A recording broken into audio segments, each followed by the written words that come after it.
I tell you, like he said, to be a part of all the discussions just on the Spawn. So we welcome you to Spawn Talk right here on this 10th day of October 2025. Spawn will tell you. Good evening from Liberia. It's 11 minutes past 8 o'clock. Welcome to Spawn Talk. You want to know everything? This is where you should be at about this time. You want to get a news. And so let me welcome you. My name is Lorena Honoree. I am your producer. Know what is happening more on tonight's edition. Politicians want to make their decision. There are so many different discussions that are going to happen here tonight. You want to know what happened. Even yourself have your own issue or something on your mind you want to talk about. Yeah. This is your show and this is your network. And so let me welcome you wherever you are, whatever you are doing. We are live on Spawn TV. We are live on Fabric TV. We are live on Super TV. We are live on YouTube on Spawn Talk. Yeah. And so you can subscribe. Just, go in your search engine and type Spawn Talk on YouTube. And of course, subscribe to the channel. You can also, hit the notification button so that whenever we come on, wherever we are, whatever we are doing, you'll be able to follow what is happening. You're part of the broadcast. Any time of the day, any hour, any minute, any second. It is Spawn right here, 107.5. We are also live on Fabric 101.1. Again, we welcome you wherever you are. Call your friends, family members.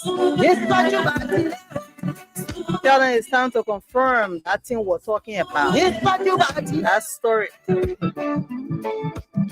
Let's come on Spawn Talk. It will be confirmed right here. And so very soon to see you and the rest of the panelists are going to come on to analyze different issues, more breaking news unfolding in Liberia, for Liberia, the rest of the world. It's going to be happening right here. It's going to be on here. Be discussed. So my people, you are all welcome from the villages, the towns, different communities, outside of Liberia, any continent or province or region or county or state. We welcome you to Spawn Talk right here on Spawn 107.5, your favorite station, radio and television, of course. The leading network in this country. And your boy tried it the South. There has been different discussions across the country. To get your information. All the breaking news, and yesterday, Maurice Mulba's death after tussling with police officers got wounded. Everywhere you turn today, people are discussing it. People are also discussing the dirt, the garbage, the waste in Liberia, around Montserrat. And you don't even want to see the city, the capital city is very, very filthy. I'm going to tell you what is happening in Africa. People are talking about recycling, waste management, and even Liberians themselves, the way they are treating their own community is being discussed across the country. You want to get a news update, my brother? And also that burning issue that is on your mind, we are going to open the lines. Make sure you call us and talk to us on 0777-771-075 or 0555-101075. You want to know what happened in the ministry? Also, this month is all about cancer awareness.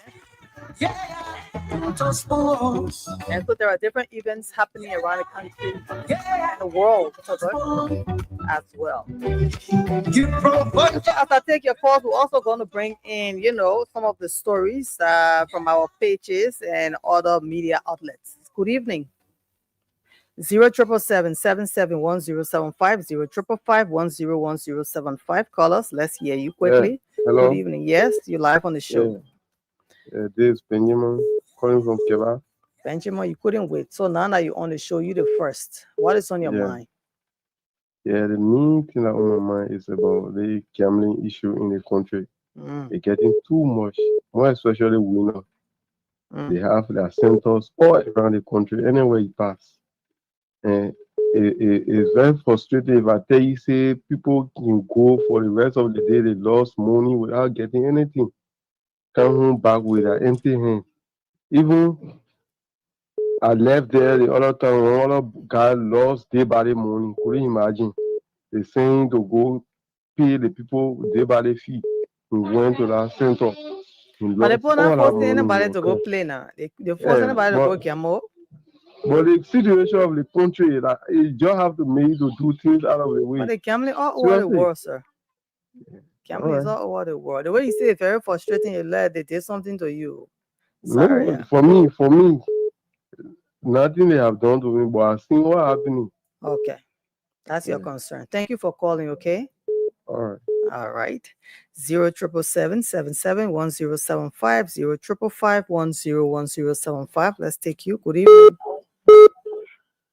Hello? Yes, you're live on the show. What is your name, sir? I'm Tino Reeves from Puebla. Gian Ruins from Puebla. What's on your mind? Yeah, what really on my mind is the economy. We voted, we yelled, we screamed for Joseph Boakai, but we dying.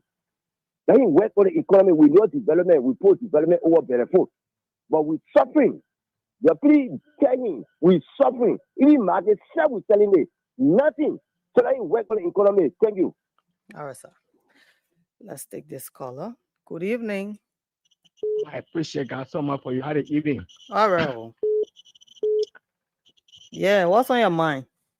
Yeah, what really on my mind? Where I'm Pastor Pa, calling from VOA Community Rocky Highway.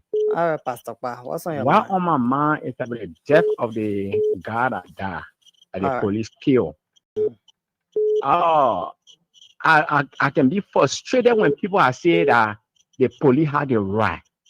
The police are there to, to protect life and property. So if people are saying that the police commander is the core, yes, indeed, because he is the head of the police. So when anything that the child do, the parent should carry blame.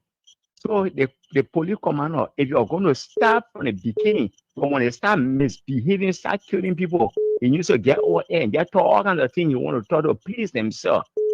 Their country, the government will go. Liberia will stay with me. We are Liberian. We need to love each other and do the right thing. That Liberia will be better. Okay, sir. I want to appreciate God so much for you. Thank you, sir.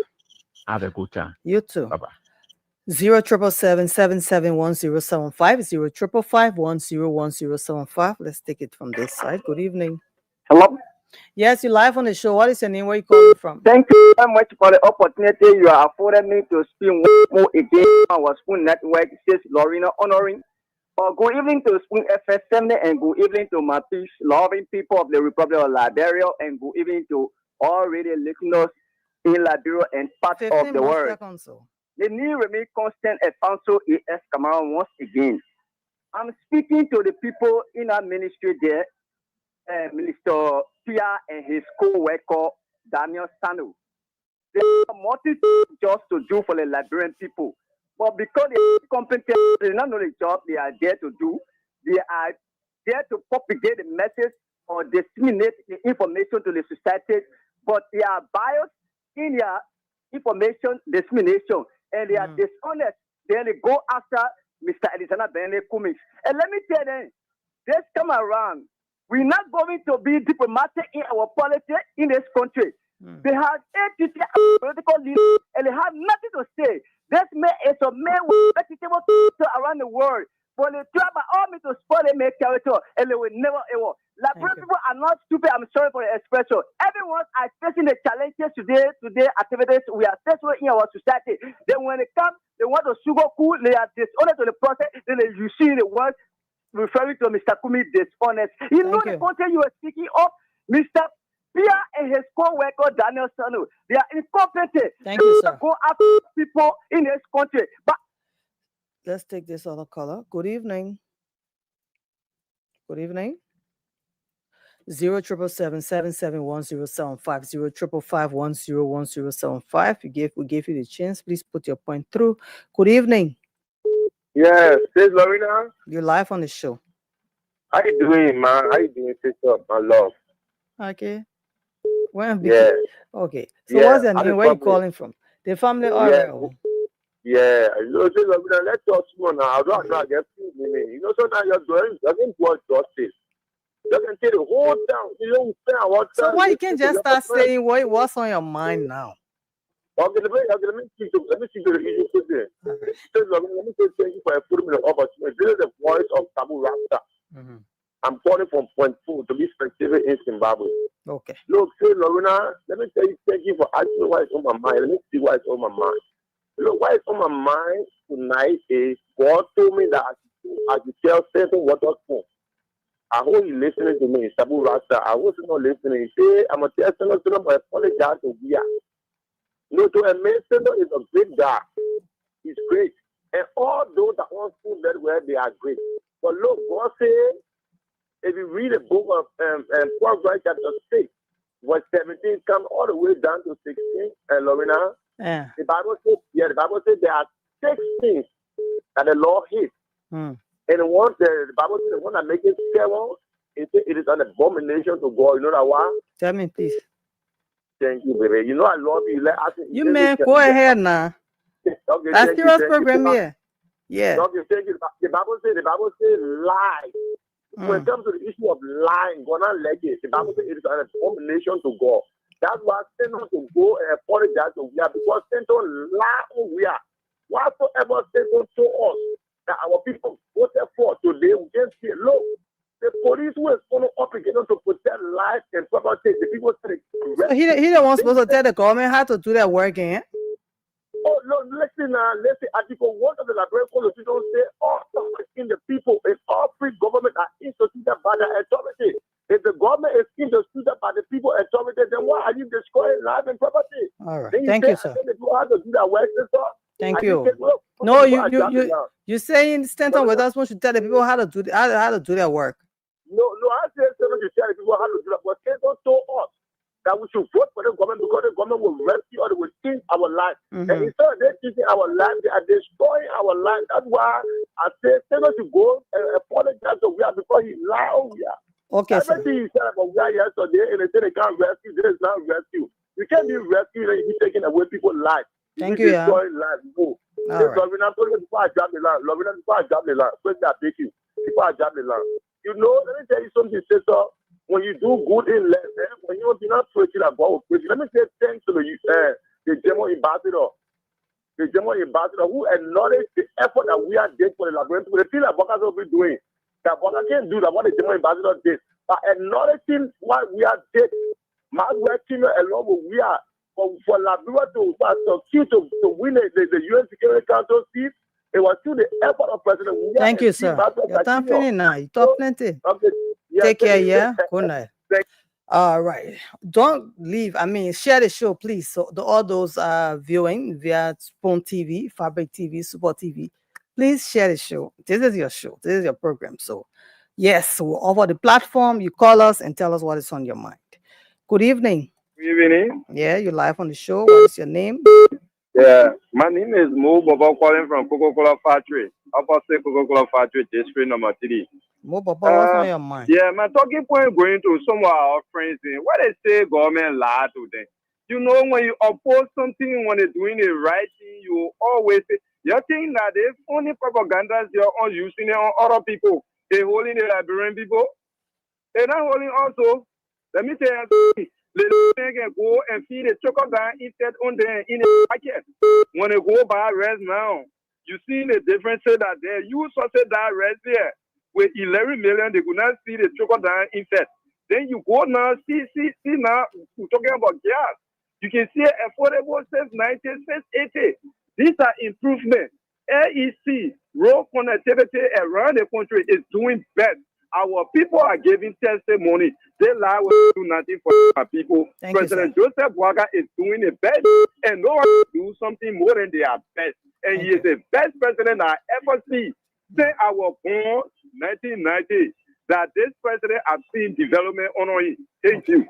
The University of Liberia, see the part of MPS they gave them. The people that left in power. The 225, the 200 some motel they said they are carrying there. But let the papi carry 2,500 to the University of Liberia. Thank you, papi. You're doing well. All right. We'll take more callers if you are there. Callers on 077771075 or 05551011075. What is on your mind? This is Spoon Talk. This is your own session. Of course, within the show, calls are still allowed to come in. But right now, before the CEO and the rest of the panelists come in, put your calls through. Tell us what is on your mind. What is it you want to talk about? Don't keep it. Good evening. Yeah, good. How are you? Good evening. 077771075 or 05551101075. Let's talk to you. Good evening. Good evening, Sis Lorena. Yes, you're live on the show. What is your name? Where are you calling us from? Yeah, my name is Chika Kume. Let me just elaborate on what happened regards the police. Mm-hmm. People should understand that the police are human beings. While it is true, they are said they are human beings. Mm-hmm. There is nowhere in the world, to be precise, West Africa, Red Guinea, or Sierra Leone, Africans, that you can challenge the police and they go free. Even Red Guinea, before you even cross the border, a policeman will tell you X, Y, Z, and you will obey. Only in Liberia, when people happen to come in Liberia, Pochado, they respect the police. It's very wrong. We need to respect our police. What happened? It could be anybody. Even if it could be me, I could react. I'm a human being, I have family. A man taking collars and chopping human being, I hate to say that man is mad. I strongly believe that man is not mad. That man knew what you are doing. But that's human being. Thank you. Died as all. But let's be very frank, it was wrong. And more people in this country always challenge the police. I encourage you, Gregory, come on. If anybody challenge the police, let it be dealt with. Mm-hmm. You can be who and whosoever. What they can do in other countries, they should not bring it into Liberia. The police should be respected. Even in America, that preach human rights.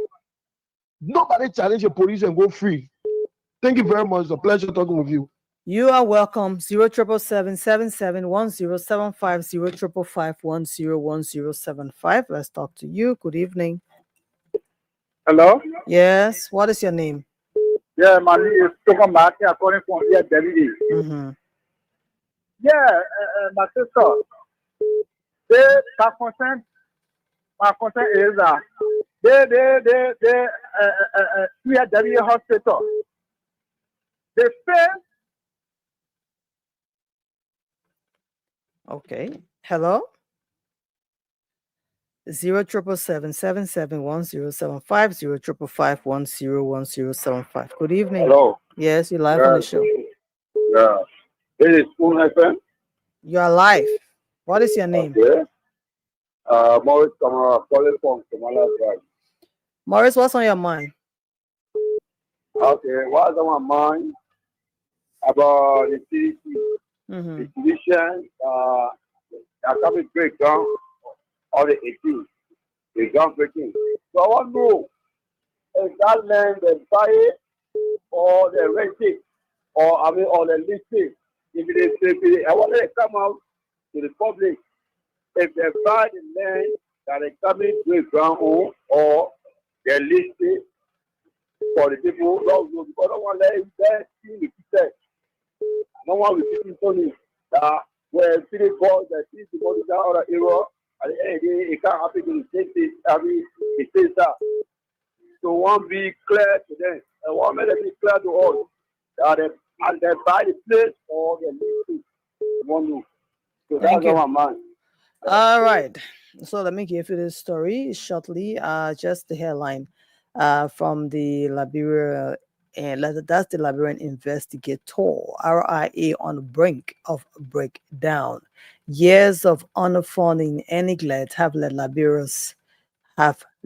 Liberia's Roberts International Airport in crisis, with aviation officials warning that $15 million United States dollars in emergency funding is needed to bring the facility back to international safety compliance. That's our only airport right now, because James Spriggs Spain Airport is not international, but Roberts International Airport there in Lower Mangibi where 15 million United States dollars is needed in emergency to fix safety and equipment failures that have left the country's only international gateway below global aviation standards, officials warned this week.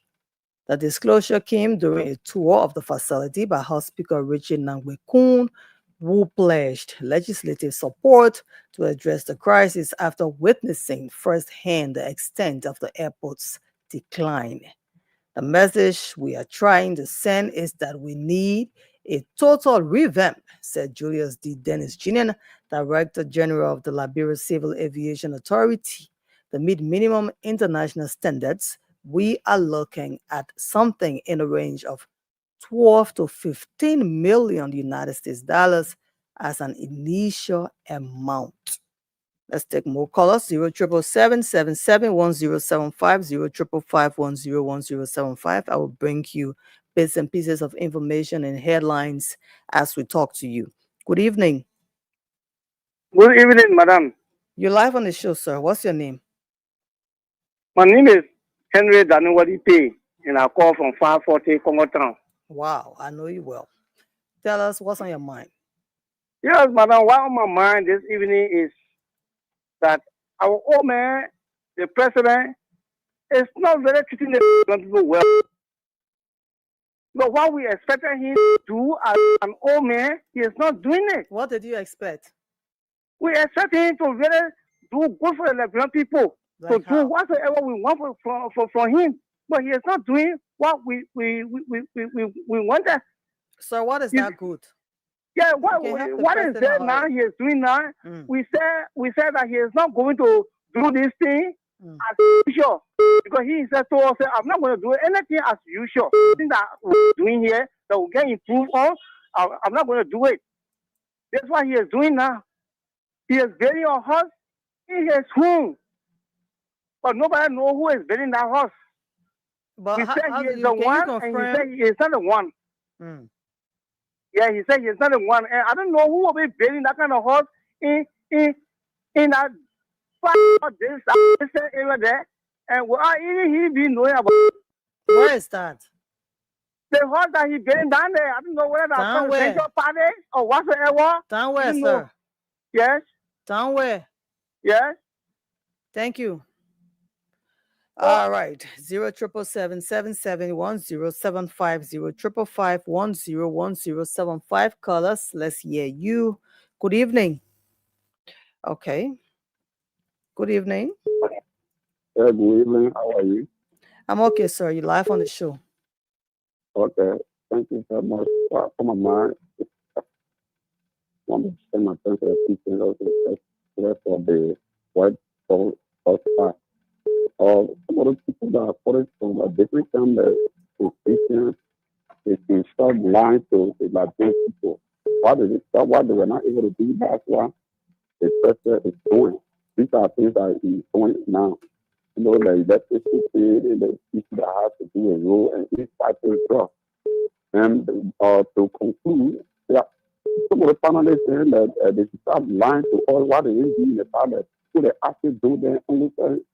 Then Jackson then and that Akara created. Akara going on, you need to go to the. So why you can be going to be the line to the Liberian people? So they should stop lying to us on that student. Thank you. Okay, I'll tell you.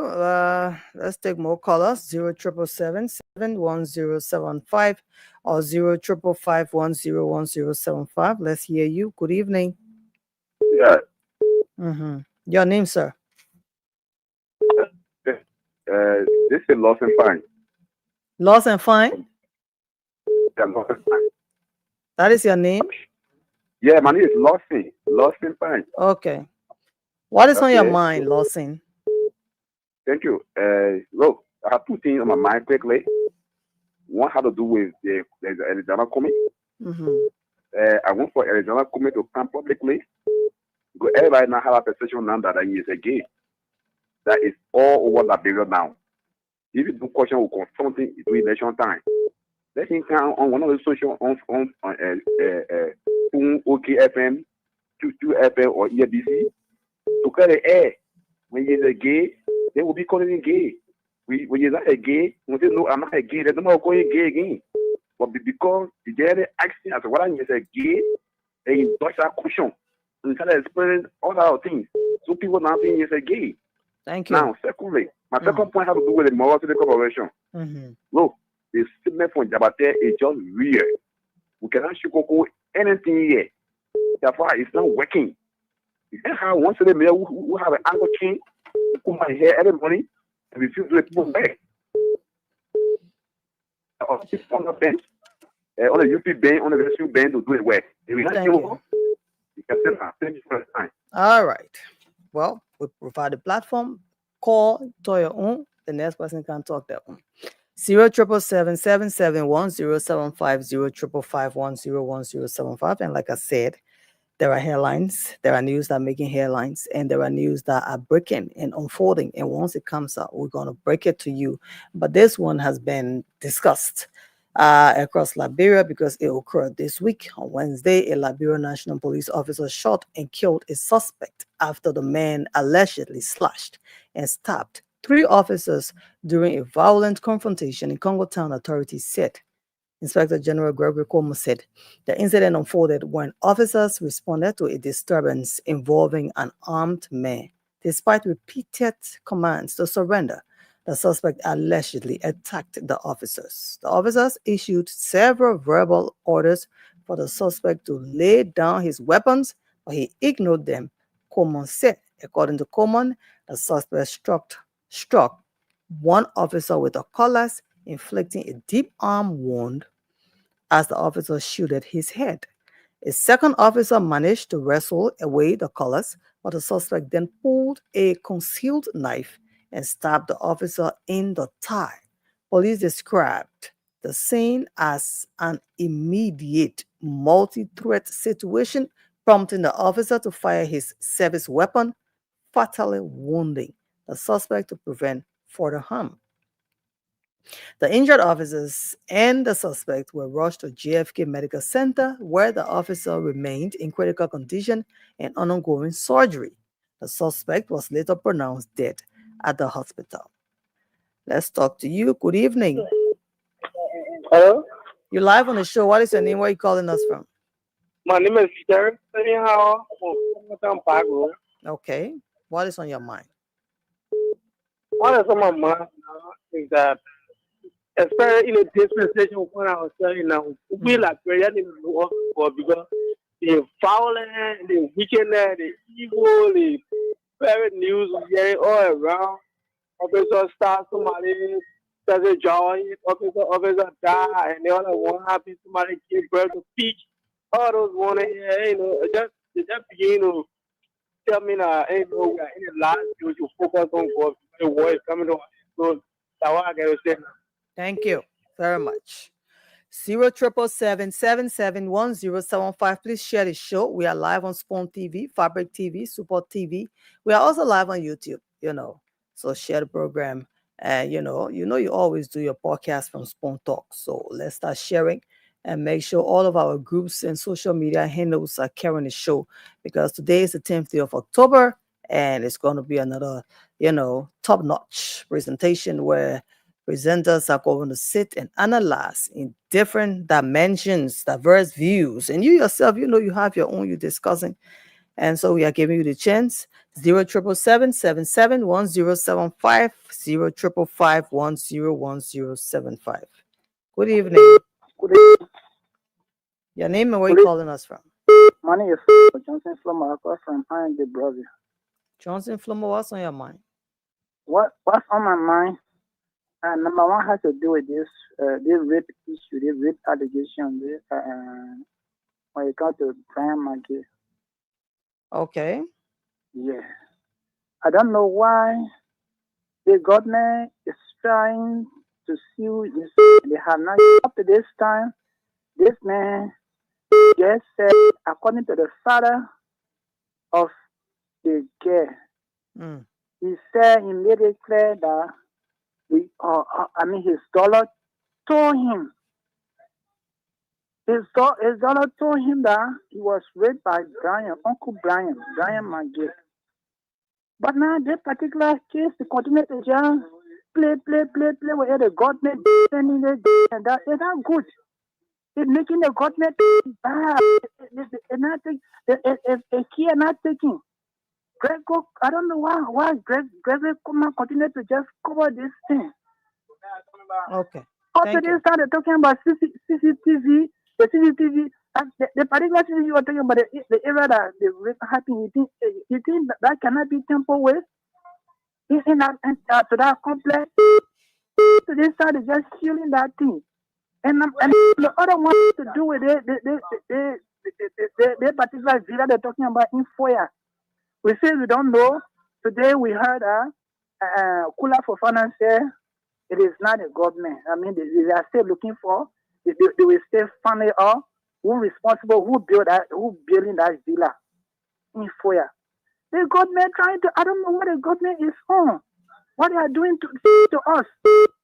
Thank you, sir. It is wrong. It should not be playing with us so in this country. Thank you very much. 077771075. 05551101075. Those are the numbers to call and be live on Spoon Talk. Good evening. You're live on the show. What is your name? Where are you calling us from? I'm Moses Kuba calling from FDS, Five Bodies. What's on your mind? Yeah. What's on my mind here? You know, we the Liberian people who don't know where our sovereignty is coming from. The people that suffering this nation here is the people in the House of Representatives and Senators. Because these people, the constitution in the House there, they say they will make law in their interest before they make law for the masses. For this reason, when we talk about development, that people, they can't development, they give them development for the development solution. They sit down over it, they do their pledges inside, they not get time to carry on development.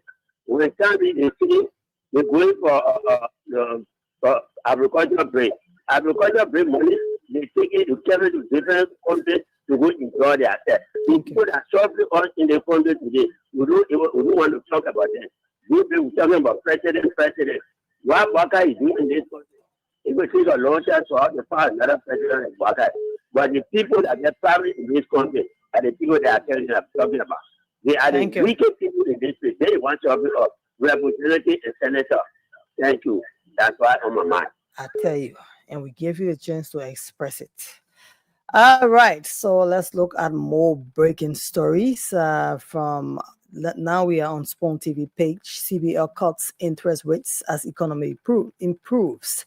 The Central Bank of Liberia has cut its key interest rate by 1 percentage point to 16.25%. The move signals confidence in the country's economic strength and falling inflation.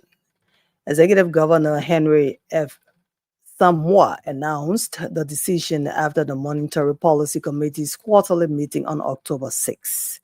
Governor Samoa said Liberia's economy is projected to grow by 4.6% this year, supported by higher gold earnings, stronger exports, and steady remittances. He noted that inflation dropped from 11.1% to 6.1%, driven by lower food and import prices. The CBR projects inflation to remain stable around 6%, through seasonal increase are expected. Though seasonal increases are expected during Christmas. Samoa added that the exchange rate has remained steady, with the Liberian dollar strengthening by 9%. For the first time this year, Liberia recorded a small trade surplus, while foreign reserves rose to US $544.8 million. He also reported that the banking sector remains sound, with well-capitalized banks, lower bad loans, and higher reserves. The government, he said, continues to meet debt obligations and manage spending responsibly. The MPC kept banks' reserve requirements unchanged at 25% for Liberian dollars and 10% for US dollars. It pledged to closely monitor price trends and liquidity in the coming months.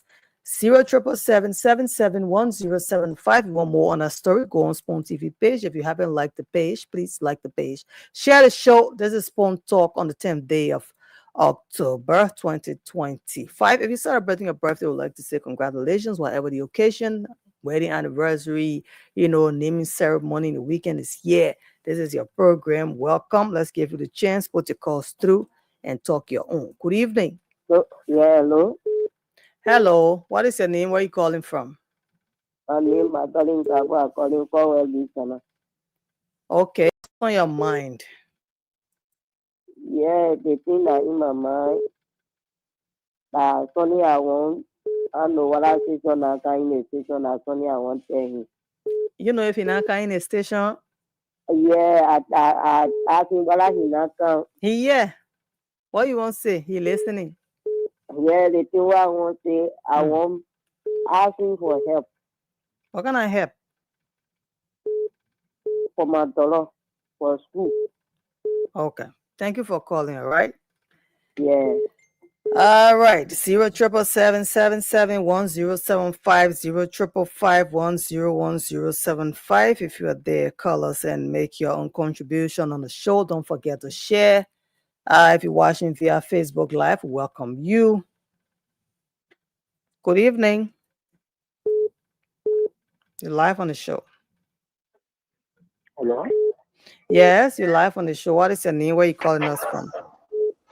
This is Steve Boga calling from Zimbabwe. What's on your mind? What is on my mind? I'm speaking to my president directly. I want to know what is transpiring between the radio command that everything is in the radio command name of the Islam. That he cannot take the document for his government. Okay. Yes, wonderful radio command here. Every bad thing is moved and he is put for the government. And we're not seeing anything from the Democratic presidency is not only for his one. The children can follow his legacy, his family can follow his legacy, but when he proceeds wrongly, his children will not follow it. Thank you. So I'm telling him that he should be able to remove President Kuma from where he is. He's suffering us. All right. President Kuma suffering us. So if he listening to our begging, Papa, please take President Kuma from where you pull him, take him from there. Thank you. That's what I got to say. Okay. CEO, good evening. Welcome. Good evening, madam. How are you? I'm okay, sir. Thank you. Good. You like being on Spoon? You like producing for Spoon? CEO, why are you asking? I'm just asking a question. I'm just asking. Someone Tipos themselves say I should ask you. But I'm just asking a question. I only ask the question. Is that a bad question, sir? No, I like producing, CEO. Okay. You do only one day. That's why I'm also asking, why can't you do more days? Dama took all your days? No, I mean, everybody has their schedule. Oh, yeah? Yeah. All right. It's good to see you, Lorena. How was your day? It was great. See you. Thank God. Thank God for you. Thank God for you. That's good. That's good. It's good to see you. So shout out to everyone out there. Today will be a very, very interesting show. The president went to Togo. That went on my business, right? But not my business. The president went to Togo there. And the issue about this Matthew guy, that the police shot and killed. We got new development on that right now. It's very concerning though. And I spoke to some of the family members, some of those that were at JFK, what happened. We got a lot of new information, action and reaction, the police position, what they did. But Gregory is investigating. Today we have update on the case relating to Brian McGill Jones. Brian McGill Jones, he and his legal team have asked for DNA. But why the police, don't want to do DNA testing? They saying that Brian have agreed to do a DNA testing. So we're going to discuss that. Why the police just holding that back? I don't know. But now the accused have agreed that, he want to carry on the DNA testing.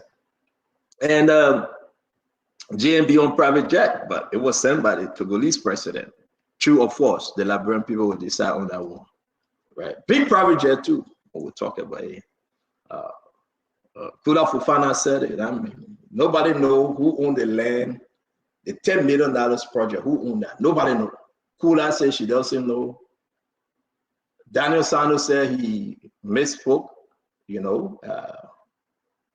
Colonel Crash said it for the government. What's the real story? Who owned this land? They think that charity. If that's charity, you'll let us know, because the Liberian people want to know, why would the government pay $10 million on the land that nobody know who owns, right? And think what we discussed the yellow machine story yesterday, and I think the temperature have come down now. The legislature opened today. Lorena, you were absent.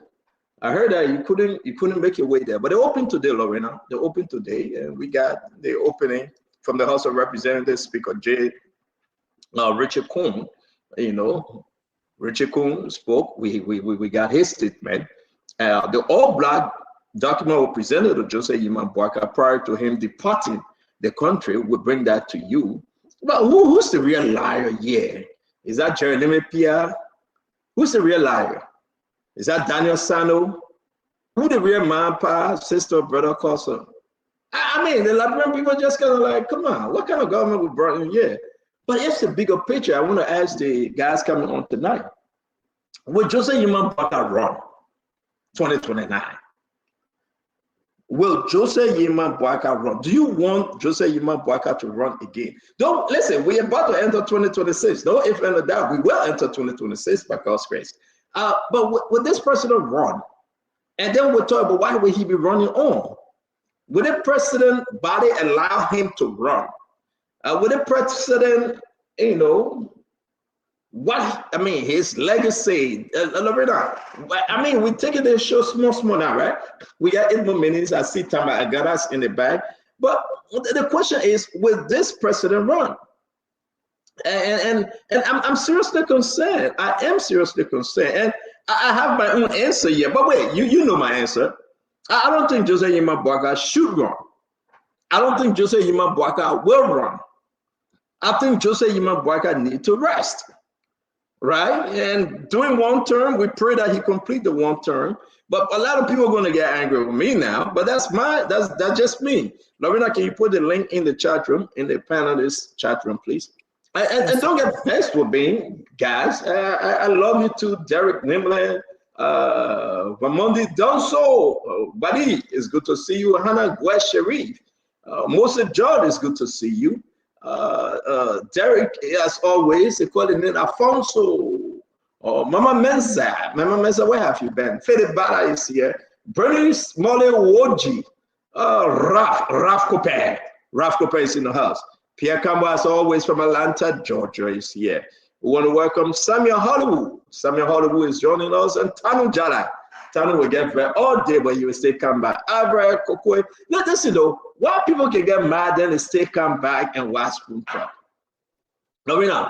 Why people get mad, then they come back again, then they watch, then they get very with me again. Then they go, they come back again. I said, we are family. We are family, right?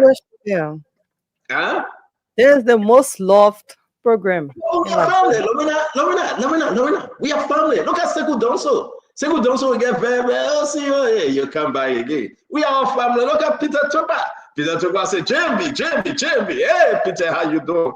Eddie Richard is in the house. Hey, Eddie Abu Kamar is here as well.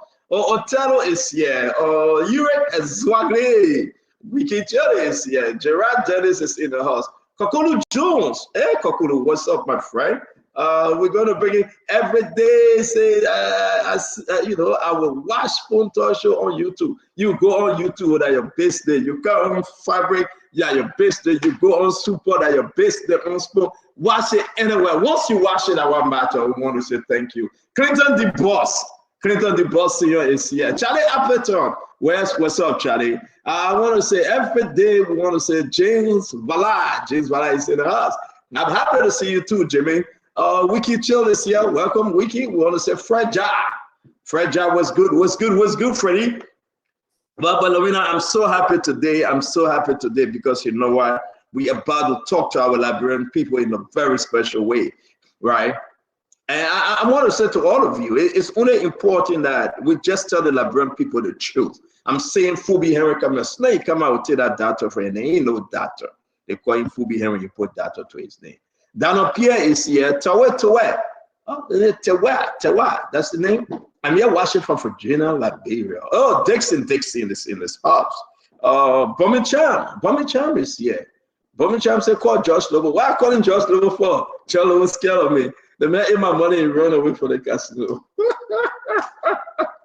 John Lobo, my man, though, he's scared of me. Africa Network Television is here. They call it the AFT, Africa, ANT, Africa Network Television. Masu Alhaji Samuka. Today, one of my men's birthday, Lorena. Well, I'm trying to put a picture up, right? Today, one of my men's birthday. I want to say a happy birthday treat very quick. This guy, he said, send me a happy birthday treat. See, you must send it to me. Don't forget. I said, yes, I will. And you know, that's my man. He always gives me hard time. Let me see if I can find his photo. Oh, the man photo not coming up. Oh, what did I do? No, what did I do with the man picture? Maybe Yeah, but Lorena, you're not helping me. Some of your friends can come here and they can call you honorable too. Who they gonna call honorable me? Yeah. I know honorable up here. Honorable from where? Anybody can call me honorable, Lorena, you know that Kali. Yeah. I know honorable. Nobody will call me honorable. Lorena, but you know the speed. When they call you honorable, you know what's up. But I'm not honorable, right? I am not. I'm saying that we get Tamba Agalas. Tamba Agala, that UP man. I'm saying that we got in the house. So, Lorena, wait 1 minute. I want to put something up, Lorena. Take 1 or 2 calls real quick, Lorena. While I put this up, right? Yep. I mean, people are already on the line. Good evening. Good evening. You're live on the show. Yeah, my name is Christina. Okay. I'm calling from Peace Island. Christina. Yeah, what's on your mind, Christina? Yeah, I want to say something very short. I beg you, Papa. I beg you. If you only please help me, Papa. I beg you. Things not easy. Only sense there's no food for me, my children to eat. I beg you, Papa. I will food. So, Lorena, can you get a number? At least we can and see how we can call her. Lorena, can you please get her number? Just anything will help. I will get Thank you, Lorena. Thank you. Oh, Tama Agalas. Tama Agalas is here. Tama Agalas. Hey, man, the man from Sierra Leone, Lofa. How you doing, my friend? Hey, Stanton. You introduced me as Unity Partisan, and now you call me again from Sierra Leone, Lofa. Please, man. I'm doing great. Please see you. But listen, Tama, to be fair, man, let's tell the truth, man. You're being from Sierra Leone. I'm not mad at you, though. No. But let me tell you this. The Kisi people are from Guinea, Liberia, and Sierra Leone. They have a kingdom. Where are you from, like Guinea? I was born in Liberia, so I'm from the Liberian side. I'm talking about originally, man. You know what I mean. You were born in Liberia. I know that. No. Originally, the Kisis come from Kenya or they come from Sudan. I believe so. Okay. They're where the Kisis are from. So if you want to trace my genealogy all the way there, then that's fine. But I'm an African. So Tamba, yes, I agree with you, my man. I agree with you. No problem. I agree with you. Yeah? You're from the border. No problem. Okay. I'm from the Makona River region. I'm from the Paris big region. Tamba Agalas. Tamba. Let's welcome our people. Call their names, right? But before you do that, I'll play this briefly. I love this video, though. Set the video there. I don't know who cutting these videos, right? I'm seriously looking for the people that are doing this. The content creators, they are so unique. Whenever you say something here, they cut your video. I know, CapCut. I understand, but it gets so interesting. Look at this one. Look at this one. This is an embarrassment to our country. So let's play. Let's play this from Joseph Baga's nephew. Let's obtain it. Not me saying it. You go tell Daniel Sano to call him. Oh, Jerry, let me pay my calls them again because That whole ministry now, that calls the ministry. You ever tell them to cause there again? They got no shame. They cause man cause, they cause power cause, they cause sister cause, they cause brother cause. They say they're ready to cause anybody. The man who causing me today, Daniel Sano.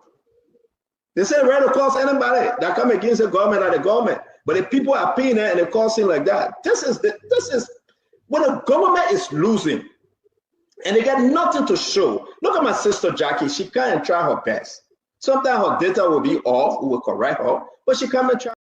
But you know though, I don't know who called that. I think that's in the AI, but it's true. Let me be an call now because nothing else. They got nothing else to say, right? I mean, we're gonna go in the show, but these guys have zero, nothing else to say. So they only now coming up to cost. You cause me, I cause you. But man, the country is hard, they will cause. My man, corruption in the country, they will cause. My man, you guys are not proceeding right there. You're getting money when you call people on there to talk to their ministries and entities, ministers and directors. Daniel Sano will cost you. Even beating on journalists that too. You know that, right? Three. He beat on the guy and took the camera and took everything for inside and spotted. So this is the government of man cause and power cause. As evident by the Ministry of Information, Daniel Sano and Jeremy Pierre. You need to sell Joseph Yima Boaka achievement. You need to cause the people. You need to sell every little thing this person is trying to do. You don't need to cause the people.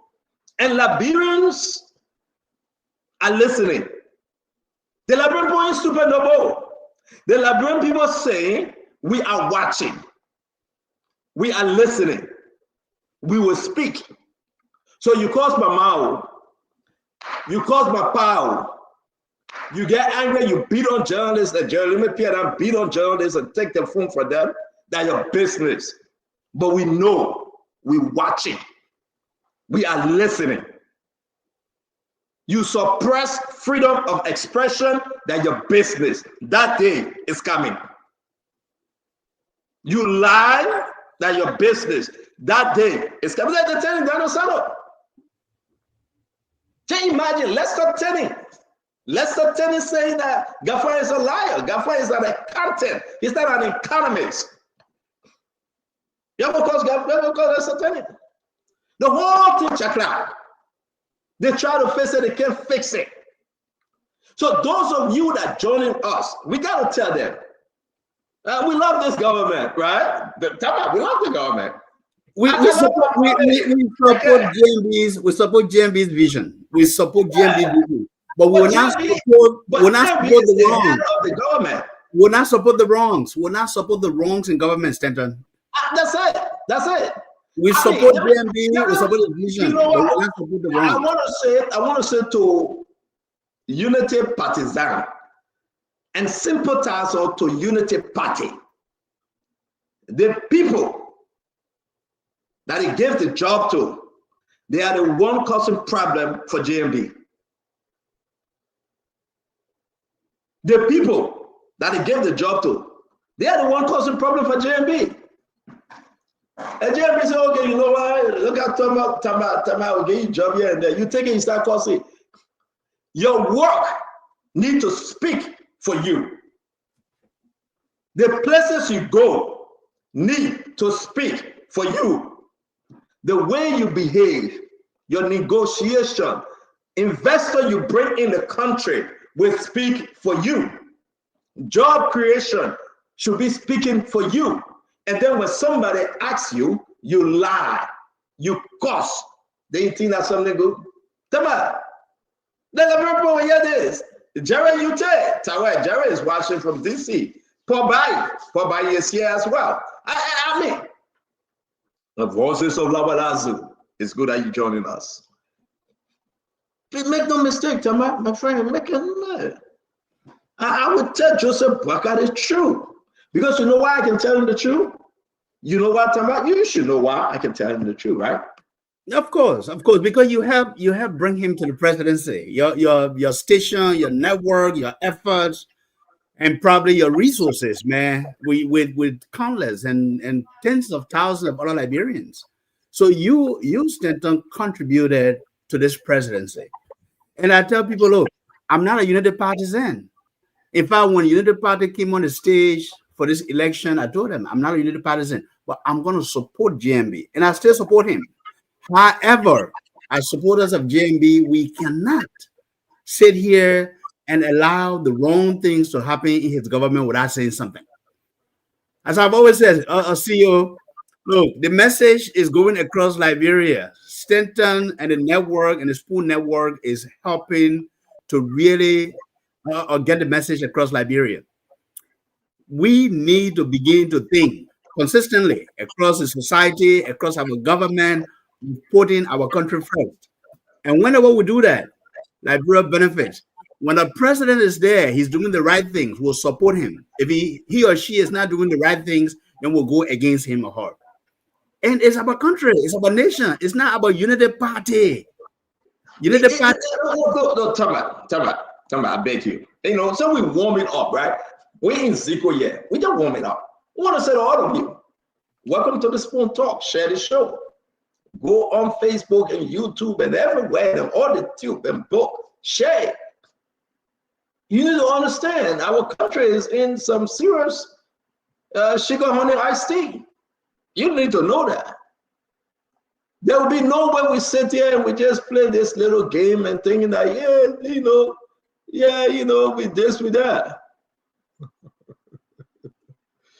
So, but my thing is that at the end of the day, I'm very, very optimistic that if this government continue on this path, opposition will beat this government. That's my position. I mean, people can get vexed, but I'm a straight shooter, right?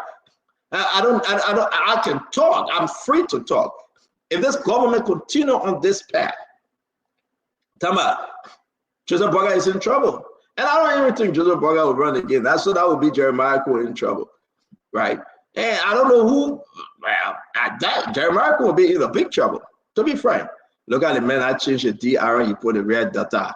So you say data, they got a funny guy. Let's play the data just because some people are not calling that. For me, that funny guy. I'm going to leave it like that. So just imagine, right? Look at this.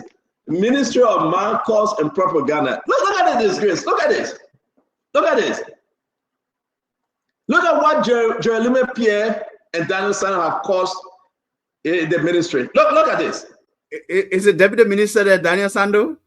Yeah, Daniel Sando, deputy minister. The boy just kind of, he just silly. And that's my friend, though. That man is my man.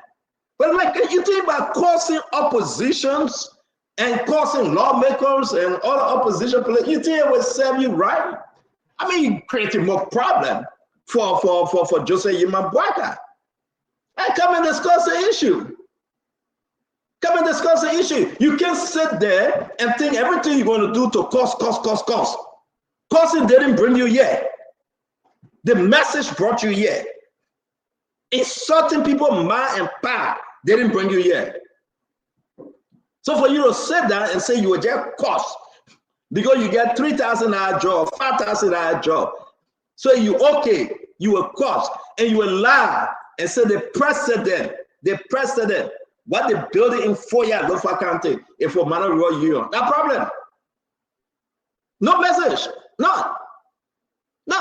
So today is the weekend review. Today is Friday. You can say anything you want to say, and I can say my own. The president going to Togo on a private jet, one of the biggest private jet ever with Turkey. Today is a beautiful day. I don't know where you're joining us from. It's a beautiful day in your neighborhood, let us know. But as you can see, Ministry of Marcos and Propaganda, Jeremy Pierre and Daniel Sando. As you can see, this is an embarrassment to our country. So let's play this from Joseph Boga's nephew. Let's obtain it. Not me saying it. You go tell Daniel Sando to call him, or Jeremy Pierre will call them again, because that whole ministry now that calls him ministry. You go tell them to call them again. They got no shame. They cause man cause, they cause power cause, they cause sister cause, they cause brother cause. They say they're ready to cause anybody. The man will cause me today. Daniel Sano. They say ready to cause anybody that come against the government or the government. But if people are paying it and they're causing like that, this is when the government is losing and they got nothing to show. Look at my sister Jackie. She come and try her best. Sometimes her data will be off, we will correct her, but she come and try her best, right? But the other guy that causing man causing power costs. Can you imagine the people in this government? Can you imagine? Can you imagine these guys in the government? I mean, they're all getting fat like pig. I see somebody talking about the woman born pig. That kind of witchcraft conversation. They say the woman born pig. Who will go born pig? They probably not eat a wish that Sasewu. I see what Fubi Heron calling for Sasewu. Who will go born pig? They that witchcraft behavior. But these guys are getting fat. Look at Jeremy Pierre's stomach. Look at Daniel Sano. When they were starving and hungry and nowhere to wear, it wasn't causing my empire costs. That today they're causing my empire costs. We'll deal with them. We'll deal with them according to the law of Spoon Talk. The law that govern this talk, the platform. This Spoon Talk, Fubi, Dr. Fubi, you know the law that govern the platform. We'll deal with them. We have special law that govern us here. Ladies and gentlemen, boys and girls, in my Prophet Key tomb. You know why I call Prophet Key. That means that the guy can no cause my empire cost. So you know very well. Hey, for I have not spoken to the key. I have not spoken to the prophet, but I will speak to Prophet Key later on. It's bad. CDC tried with PCDC because they were saying nonsense they were on. Now they got them doing that. The people they never learn. They never ever learn. Tell me, the people never learn, man. They never learn. I mean, what's going on?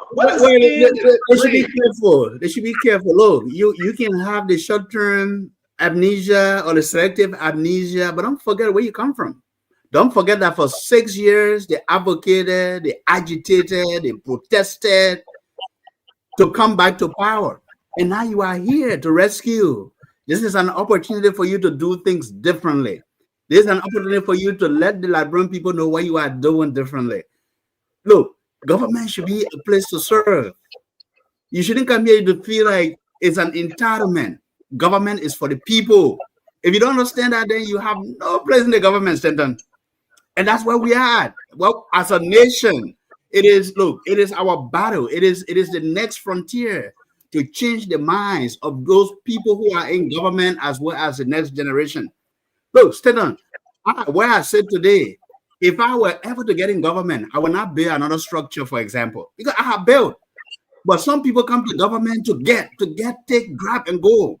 That's why they keep fighting, and they can compete in the international, how they call it, job sector. Most of them can compete. And there's one Liberia who say would love Liberia so much. Why can't we put Liberia first? Why can't we make nations first? Why can you get there and you say, okay, how can I make a change? How can I make a difference? Now, how can I build a mansion? How can I get a brand new car? And then there's this arrogance to think that once you are minister now or you are director of SOE, that you are better than the rest of Liberians. That's an arrogance. We need to stop that. The people have to see you as relatable to the common man. And I encourage those in government to rethink their position. Don't be arrogant. Don't think that tomorrow is not going to come. Power is transient. You may be there today, tomorrow you will not be there. Thank you very much. Ladies and gentlemen, again, welcome to the show. Share the show, man. We are getting there. We want to say to all of you, what a beautiful day. Whenever you find yourself, it's kind of cold over here, Fubi. You've been here since 2018. You left this country, you refuse to come back. Fubi, it's kind of cold here. It's very cold. I went on with sweater, but I'm controlling the temperature in here in my office. One day I will show the people my office. I'm grateful to have, not like that thing our carriers will call office in Liberia. I can post about this one. I can turn it around. When you offer, you can turn it around. You say, yeah. Turn around. That archive great. Can you get up? Kev Hassan in that small place. Kev Hassan in the basement, though. The man in the basement. It was small corner like I saw that play before. Guys, welcome to the show, man. Again, before I turn this thing over, look at your minister and look at my brother Fagon. They all man, fully man. Look at Fagon. Look at your minister of information, Jeremy Pierre. Look at his stomach. I know what kind of bastard man will put a test shirt on. And put some man, don't talk about the man. I talk about the man wet. Yeah, I talk about the man wet. That man go check his set. But they don't talk about the man. Well, no. I mean, these guys saying they post Marcos and Parcos all the time, and they want somebody to be quiet. We will not be quiet. I dare know they gotta leave government today. I dare them. Whether they will survive. I said, I dare any of them. Every day they're running for a government job. If you want to speak for the Liberian people, speak when you're outside of government.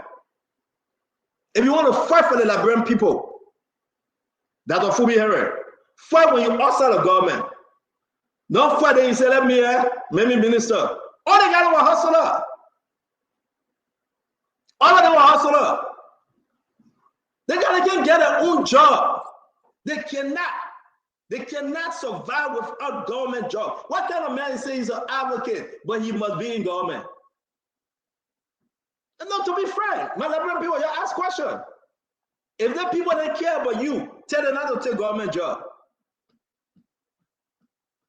If the people that really want to fight for you, tell them not to take government job. But the men are not advocate form part of political party. They gotta come there to hustle. They're not human rights people then.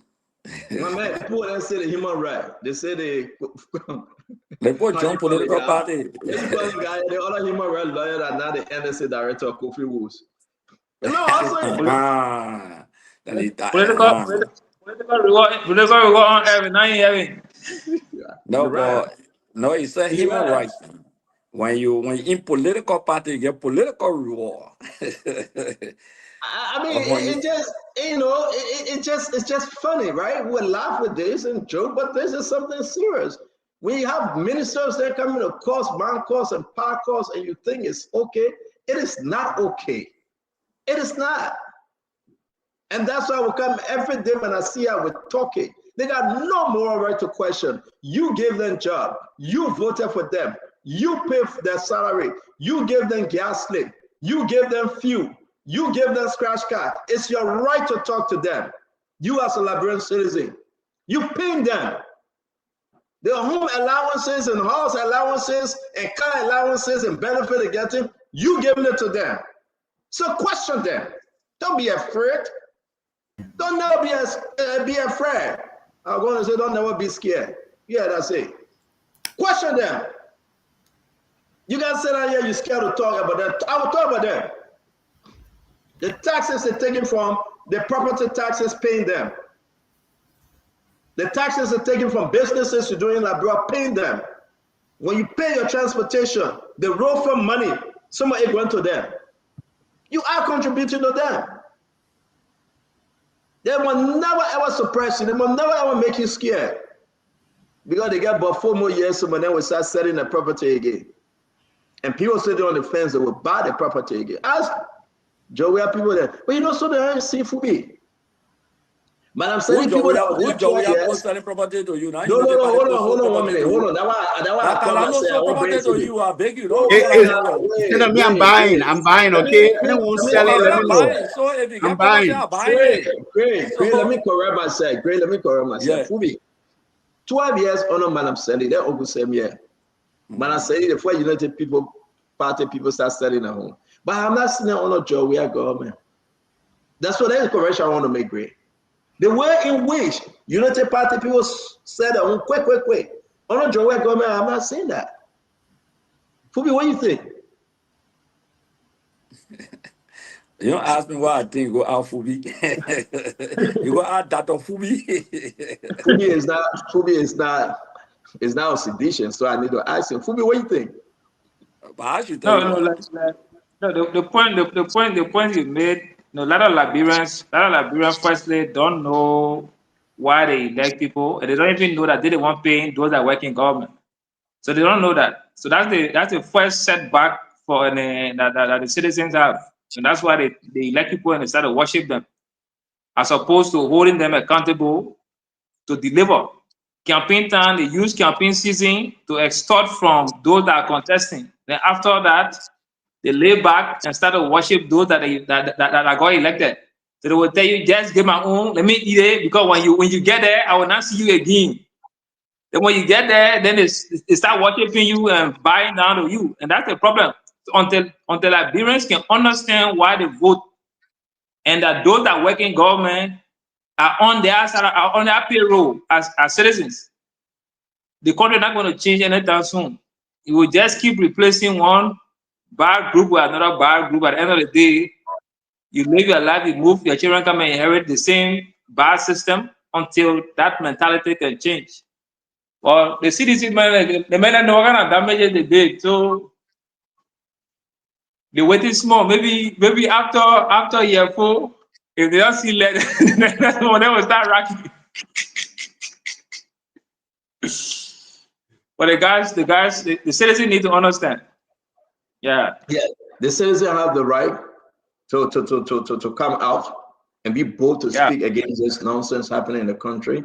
But I think we are ready to rock and roll. Welcome to the show, Tamba Galgeras, Fubi Henry, Honorable Karis Mosegre, Kafiko, Uncle Sam Jackson. We're going to make progress. We got a lot of conversation coming up. I really do appreciate you guys. One of the main trending issue for now is the departure of President Joseph Yema Baka to Togo. Private jet waste, that either you cannot change it now. So you can talk your own. We want to welcome all of you joining Spoon Talk tonight. We will pause for a second and say, go ahead and share the show, invite somebody and tell them that Spoon Talk is on. It's always good to have you. That story about Peak, definitely with it right now. The woman born no Peak. That's a lie, that witchcraft story. Okay? Everybody that calling me and say, oh, they see the woman born Peak. Who in the red mind will born Peak? That witchcraft story. No woman born Peak. All the chief and elders, where they from or whoever they are, they won't play that witchcraft story. Nobody born Peak, okay? But the woman still pregnant. The woman not even deliver herself. The woman 6 months, not even 9 months. All right, correct. So somebody say they born Peak, that they would, listen, nobody born Peak. That's just wickedness, Stanton, wickedness. They lie on the poor leg here. What? And I say, you see the crowd today. What kind of people are these? Oh my goodness, Jesus Christ. Oh my God. Hey, Jesus. I better go relax yourself small, man. You are working today a lot. I can never relax myself. I've been when I die, I will relax forever. Sam, you like to enjoy. Go rest more. Forever. Today Friday. The word is settled in heaven. Forever and ever. You think that every Friday I can go out? I don't go out every Friday. My man, are you in gay town? Then my pocket tick. I can't grade. When my pocket getting low, I don't go nowhere. That way I can pour for 50 years. And that's stupid, man. Okay? When you see my pocket, when you see me stay when I'm in my pocket light, when you see me go in the club, then say I getting low in the club, you can leave straight. Yeah. But that's why I say you gotta know when to when to leave. You gotta know when to hold on. You gotta know when to Sam, my man, still get your spot doors on. So let's go to the first conversation here. I bought land to that area there, and I built house over there. But I know, papi. Yeah, I built house that beginning. Those days. All right, so let's move on. You and Uncle Sam can catch up later. We got so many things. My man, you jealous, my man, at all. I'll be jealous between you and Uncle Sam. What you now I'll be jealous on? You're jealous. You and Uncle Sam. You and Uncle Sam. You ain't jealous. You and Uncle Sam. You're not enjoying Liberia yet. You're not enjoying Liberia yet. Don't forget about that thing back. Yeah, you get money in America. You never have money in Liberia. You never enjoy Liberia. You ever drink champagne in Liberia? You ever eat lobster in Liberia? They make you highly in the hotel. Is there somebody? I don't know who I should answer, Fubi, because number one, I don't drink liquor. I don't smoke the weed you can smoke. I'd rather done. I don't drink the liquor you can drink. No. So if that's why you call enjoyment, I don't want to enjoy Liberia like that. No, the papi talking about enjoyment. You wanted to enjoy. I mentioned lobster. I mentioned lobster. I've eaten so many lobster. I go right down the street. My man, talk about real lobster. You're talking about pouring glass. What you're real lobster that they weren't talking about? My man, she that real lobster, you can go eat But lobster. Sam Jackson, you see, you are seaside man. You love lobster. You see, I'm from the countryside. I love groundhog meat. So if you talk about good meat, but if you're talking about big time, let me answer them, right? I was in Liberia, Mama Point Hotel. We ate lobster. Boulevard Palace, we ate lobster. I mean, you have gone to America, you come to Liberia. You went to America when you can't discuss it. For you to be here. My man, you America got to go to Red Lobster to eat lobster. You enjoy your country in Liberia. Now, what I'm talking about? What kind of enjoyment you talking about, Uncle Sam? What kind of enjoyment? You don't enjoy Liberia yet, man. But your enjoyment is different from my enjoyment. I would be happy, Uncle Sam. Let me say this. I beg you.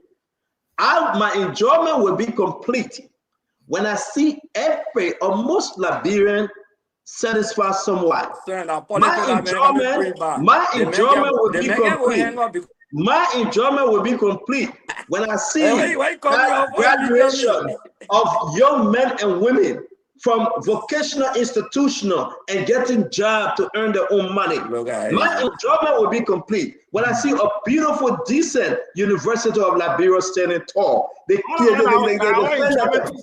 enjoyment will be complete when civil service. Yeah, you eat. You know what lobster you eating. Now our enjoyment too. But we eat our lobster, we drink our champagne, we smoke our cigar, we enjoy ourselves, we love our little 10 there. Yeah, but our enjoyment in my own country. They probably more boss. Yeah. You still looking for 10? You still looking for 10, Uncle Sam? No, not. I mean, in 6 years, I haven't. I mean, I took my team out of circulation. 6 years ago, out of circulation. I'm married. My man, I'm going with the show. I beg you. Lorena, listen to me. Lorena Masai used to live in a scene during the war, right? Up at Mama Point, so she know me. You know me, Lorena. You know how I enjoy Liberia. When I come from South Africa working and come to my apartment and cause serial you know how I can be moving in Liberia. Mr. Jackson, why you guys are drinking champagne? We're eating groundhog. We're drinking palm wine and grasshopper. Yeah, but now why you're getting cholera for? And why you're getting typhoid for? You are getting Ebola. You're getting Ebola for, No, we didn't eat bad, but we ate the groundhog. The groundhog is very sweet, man. Why you're getting Ebola for? But I want to say to all of you, I've never seen anybody eating fufu or dumbo like Uncle Sam every day. I don't know how you survive, how you live by living on dumbo. In America, I can't do that. I love the seafood to Kroger. The crab, the shrimp, the fish, the tilapia. When I cook it, oh my goodness. And I live 2 minutes from Kroger. Cost me the $30 when I can't cook it. Then I sit down in front of my camera, that be bluffing the manager. They won't die, man. Yeah, they gonna want that. Uncle Sam, let's say, Uncle Sam, we happy for you. The longest serving, one of the 3 or 4 longest serving progressive. We want to say thank you very much for your contribution to the nation. Amen. And your time you take off to come on the show to be part of the conversation today. Amen. You know, you and Tuba Natipote, Tewan Gonglo, I saw you guys' picture.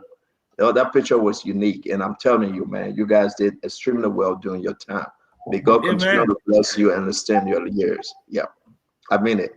We didn't carry our better in wheelbarrow. We suffered. We went to jail. We died for the country. Yes. And that's exactly what people cannot do today. They will flip-flop because they are better driven. So you're right. Some can do it. Some cannot do that today. They will shift position. They can't even do it for 6 months. That's the stand big on. thing. Stand on before you go. I beg you. Stand on. These men are not even 50 years old. Some of them, are they thinking that when it's in their 60s and 70s, what they will do? They think that government will carry them through the entire level if your party is out of power. Why you can't find something to do to maintain a bit of dignity for your life when you're a certain age, so you can't be going around begging and living a very bad life. Fix yourself in an early age, in your 40s and 50s. Do a business. Get a good professional background, career. If you can't do it in Liberia, find somewhere international to go work for you to get a good pension, for you to go get a good, some kind of retirement. But you depend upon government. God forbid, Joe Bucker, when you're not there after 2029, you may in the 40s and 50s. What would they do for 30 and 40 years, Denton? And that's why let's have the conversation, Uncle Sam. Let's get into it. I want to welcome all of you. Seriously, I'm ready to. I'm happy that we're having this conversation. We want to welcome all of you again. Prior to that, I would like to send a special birthday treat out to my friend, my brother, Atman Afa Joba. Today is his birthday, October 10th. We want to wish you a happy birthday, Mr. Afa. I'm Ahmed Afa Joba. You're a great man. The people in your community respect you as they celebrate this birthday with you. A very, very special happy birthday from the entire Spoon Network. Wishing you well, wishing you guys speed. And we say enjoy. Ahmed Afa Joba, happy birthday. Having said that, Uncle Sam, you brought something up. Let's get to it and we'll come to the rest. Do you think Joseph Boakai going to run 2029? If he's breathing, walking, talking, they will carry him. I can tell you that. And I said that to two of the highest people in the government the other day. I was sitting down with them in a meeting, and I said that right now, the way things stand, your best bet is for Joseph Boakai. So you got to nourish him, you got to protect him, yeah. And then that's your most outstanding choice for 2029. I can tell you that for free. Okay, sir. My second question to you: if he's willing but the body is weak and he can't run, then who? Look, clearly he has some health issues. I mean, you can see the old man is free. I mean, but we'll pray for him, right? So we have to make a determination, right? I mean, the Unity Party people. Do we want to plan a transition, a real transition, for the next generation of leaders to come in, or we keep going to be using the same old man here who is in his 80s, or we're going to carry him? We're going to be like Paul Biya, where he cannot campaign, where we carry statue around. Those are the kind of questions, not for me, for my people in the Unity Party. They make a determination whether they will use this old man, this frail old man, because they don't have the nettle to create their own thing. Madam Sali, they won't carry them from 1997 to 2006, 2011. They never created anything. That's the reason why you have to admire the CDC. They took a bunch of young people and they took a young man from the generation. And the entire CDC is a bunch of young people. But the unipartisans, that in terms of their own ascension to power, there is now one man and Jeremiah Cohen is not a part of them. There is now one man within the Unity Party that is a standout that you can say this person will succeed Joe Boakai, or this person is fighting for leadership. Not Amra, not Kafua, not any one of them. That's my fear. They're not preparing for a transition. Uncle Sam, then who? Uncle Sam, then who? Who are you looking at? But it depends upon them. Right now, they're living at the mercy of Joe Boakai and Jeremiah Cohen. That's it. But Jeremiah Cohen is not even a member of the Unity Party, and Jeremiah Cohen has his own tentacles. Jeremiah Cohen is a member of the Unity Party. He is. Who? Jeremiah Cohen is a member of Unity Party. Oh yeah, you can join any party anytime, but he's not an original Unity Party man. He's not. He did not come from the foundation. He did not come from there. That's why I said the Unity Party is a carpet-begging party. It is not a party of grassroots. It's not a spontaneous party. It's not a party that originated, okay, among the solid people, in the post-war dispensation. It was a party on the shelf from 1985, and Madame Salif bought that party in 1997. And Madame Salif, the one that carried that party. Now tell you what, Mr. Joseph Juma Boakai. Joseph Juma Boakai is not even a Unity Party man. Joseph Boakai is a UPP man. My former party. So you have to build your own institution, young people. Why are you afraid of? You know. So, Uncle Sam, let's see what this is. I got to go to Great from here, right? I was speaking with it. Uncle Sam, hold on 1 minute. They're not building their own party. Uncle Sam, hold on 1 minute. We're gonna have a good conversation today. We are not meeting. We just like to do. After the last person joined us and throw the key in the ocean because we want to have enough time to talk. Uncle Sam, anyone have question for Uncle Sam on this topic? Any one of you have question? Let's be engaged here, folks. Yeah, I think Senator, you should open it up. Let's also open. I'm asking, do you have question for Uncle Sam on this topic? Well, I mean, the one question I will ask Uncle Sam, given the fact that he's a progressive, if given a chance, you, Uncle Sam, what will you do differently? What will you do for the young people today? Because the advice we are giving is a good advice. But what will you do differently for the young people? Let me explain something to you. If I were, which I don't have any desire to be leadership, either representative, senator, or president, right? But what I would do at my age, I would not give a damn about any consequences, but only to do the right thing for the country. I would have no political debt to pay. I will not have any debt to pay the international community. The only debt I will have to pay will be the Liberian people. So all the things that y'all want a leader to do, that's what I would do if I were Joe Boyka. So I will bring in the best Liberians from around the world and give them that position. And my own people, I will help them, but I will not give them jobs where they can screw things up. I will give them jobs where they can live. But the people that will make the decision will be the best Liberians on the planet. I will look for the best Liberian engineer, the best Liberian finance minister, the best Liberian who is working in the biggest organization around the world. But let me squeeze in that question real quick. Don't go to Greg. Uncle Sam, if it is not Joseph Boyka, then who? You didn't answer that question. But right now, they are tied to Jeremiah Kuhn. If Joseph Boyka was, I mean, God forbid, if something would happen, Jeremiah Kuhn was sent to power. And even if nothing happened to Joseph Boyka decides that he wants to not run in 2029, they are obvious and only alternative is Jeremiah Kuhn. And that's the danger. Do you think they will fight Jeremiah Kuhn? Or there will be some people that fight Jeremiah Kuhn, but I know for a fact now, some of them, they are angling towards Jeremiah Kuhn because they feel that Jeremiah Kuhn. Example, who are those? Who are those people that can fight Jeremiah Kuhn? I'm not going to call the names, but I think a lot of the young party, the young party people, they're trying to make their way to Jeremiah Kuhn because they see the Jeremiah Kuhn as their only possible alternative to retaining power or maintaining power, because they don't see anybody else. They don't see in Kafua, they don't see in Amra, they don't see anybody else. I mean, the name that you call himself, the name that you call him is very scary because the people losing hope when you have the government trending in this direction under Kafua finance ministry. Kev, your one question quick to Uncle Sam. Uncle Sam, let me ask you this. If Koga emerged as a Prince Johnson in Nimba, right? And Jeremiah Kuhn leverage is being diminished.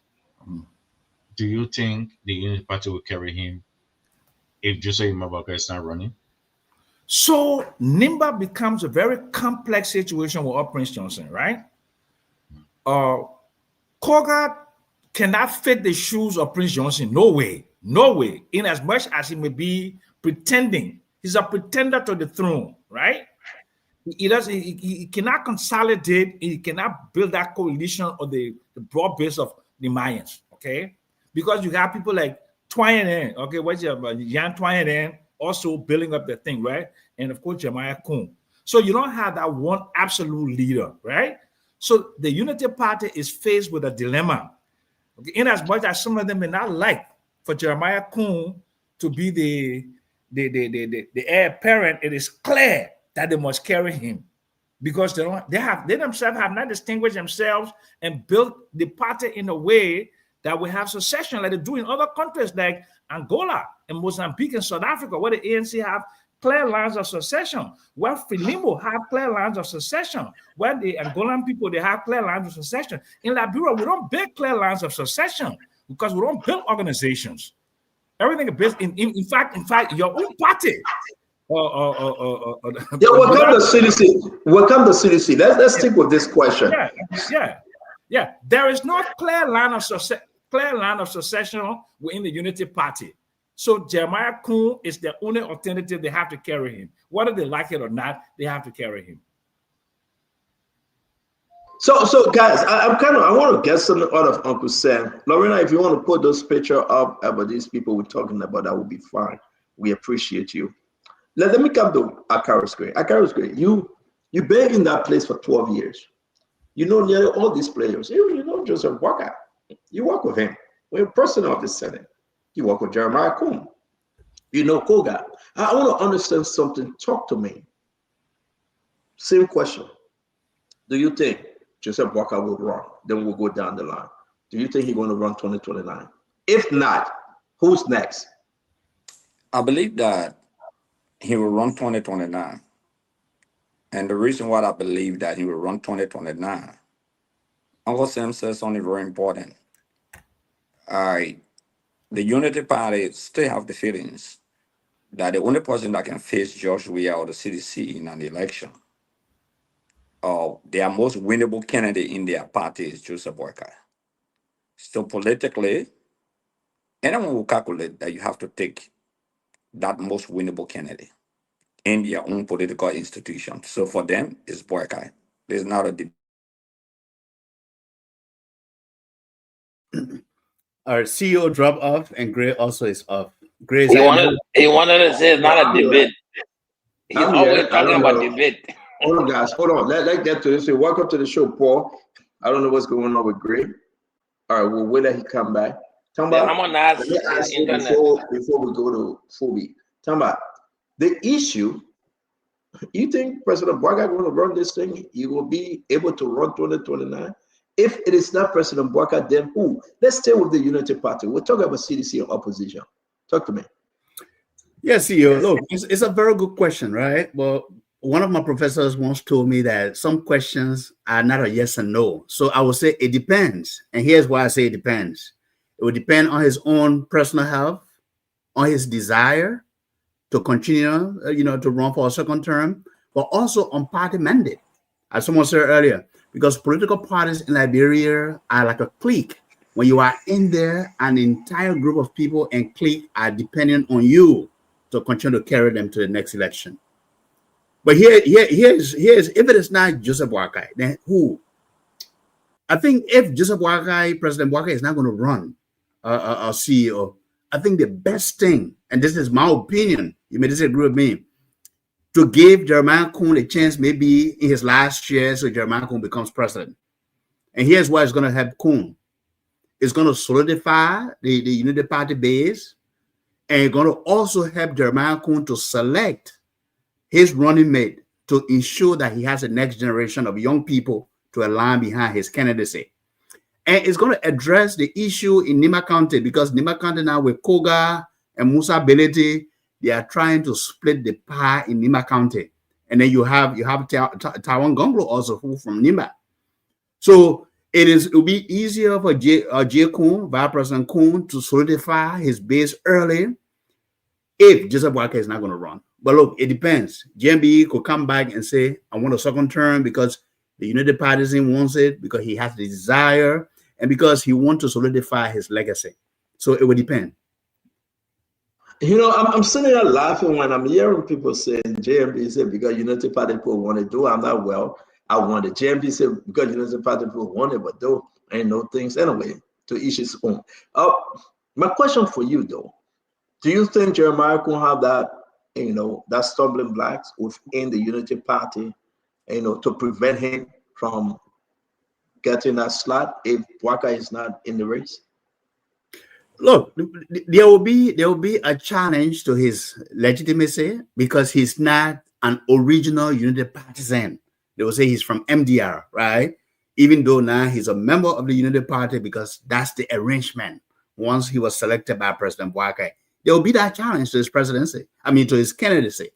But I think with his leadership and based on what he's going to do over the next 2 or 3 years, it's going to help him actually bring the troops together and lead a ticket in 2029. But it has to happen sooner than later. If you wait until 2029 before the decisions are made, a lot is going to be in the air. And I think Sam said this earlier, It's about what? How do you ensure leadership transition, small leadership transition, where you have to think of, okay, how do we transition so like it's not around one individual? JMB right now is the best candidate to go against 2-2 with Josh Mann. Yeah, in the second round. No party is going to win it in the first round. So they would need to build that base to stand behind Jay Kuhn if he's going to be successful in 2029. And he will need a good vice presidential candidate as well. All right. Let me bring in Honorable Grill. Honorable Grill, you good now? You want to continue? Yeah. First of all, sorry. wait 1 minute. Anybody have a question for Tama? I have asked you one question. No? Yeah. Okay. Great. Go ahead, sir. Yeah, sorry that a call came in. So, but like I said, rightfully, that's the best electable candidate in the Unity Party. So they want to go for it. To sustain continuity. They did it with Ellen Johnson Sirleaf. Remember, President Sirleaf actually wanted 110. When they realized that nobody in the party had been groomed to face George Weah, I mean, they pushed her to run. Probably Uncle Sam could speak better to that, but definitely I know she was pushed to run. So yes, JMB will contest in 2029, in my opinion. And basically, I believe that even if he doesn't complete the term, but the objective is for him to contest with the hope that they can win. So it doesn't matter for them, but just to win. That's why we have him on the ticket with the hope that he can make them to win. If he can make it, you think Kuhn come next in line as Pharaoh? No, I want to be very frank. I believe that there will be an internal battle between Kuhn and Gafwan. You can say anything about Gafwan, but Gafwan has a base in Unity Party. He has some people who have a very soft spot. Two of them seems to be tapping them on the UFO group. Because I know, like Sam said, you got the young guys who are in government, some of them are SOEs and other areas who've been pushing Kuhn, and some of them pushing Gafwan. So Gafwan is building his own entity through the Ministry of Finance, and Kuhn is there. But between Gaf and Kuhn, in my mind, Kuhn will have the added advantage. First, as a sitting vice president. Secondly, JMB seems to be having more trust and confidence in and making it to play a pivotal role in this government. So for them not to have a misunderstanding, JNB will have to play a leadership role by 2029 if he's not running to ensure that Kuhn is on the ticket. The biggest fight, don't just look at the presidency, the presidential candidate or the Senate barrel, but the vice presidential candidate, or will be the vice Senate barrel, because Prince Moye is fighting for that. It's an open secret. So we're not there yet. We'll go down the line on this one. Great. We're trying to establish something here. Looking at JMB, his age, at the time, his condition. You're still going to bring in another 90-year-old man to be president again, because nobody in the country can do better. Because that's the only person that will be the only person that will be. No, hold on now. I'm sticking with Unity Party here now. Looking at bringing 85 to 90-year-old man to say you will be the only person that can go against an opposition, though with other conditions, and we say carry you. That's your choice. Do you think Jeremiah Kuhn, right? What are people going to come and fight him? Do you think he have that message, Gray, that he can get outside of Nimba and win this thing? No, he doesn't. Kuhn message outside of Nimba. No, he doesn't. He doesn't. I mean, I'm not saying that out of prejudice. He doesn't. Kuhn worked in the legislature for 12 years. He didn't cut across the counties where some lawmakers, for example, will visit different counties, visit different intellectual centers, engage people differently. It's not his style. He has not been able to do that for 12 years as a representative or senator.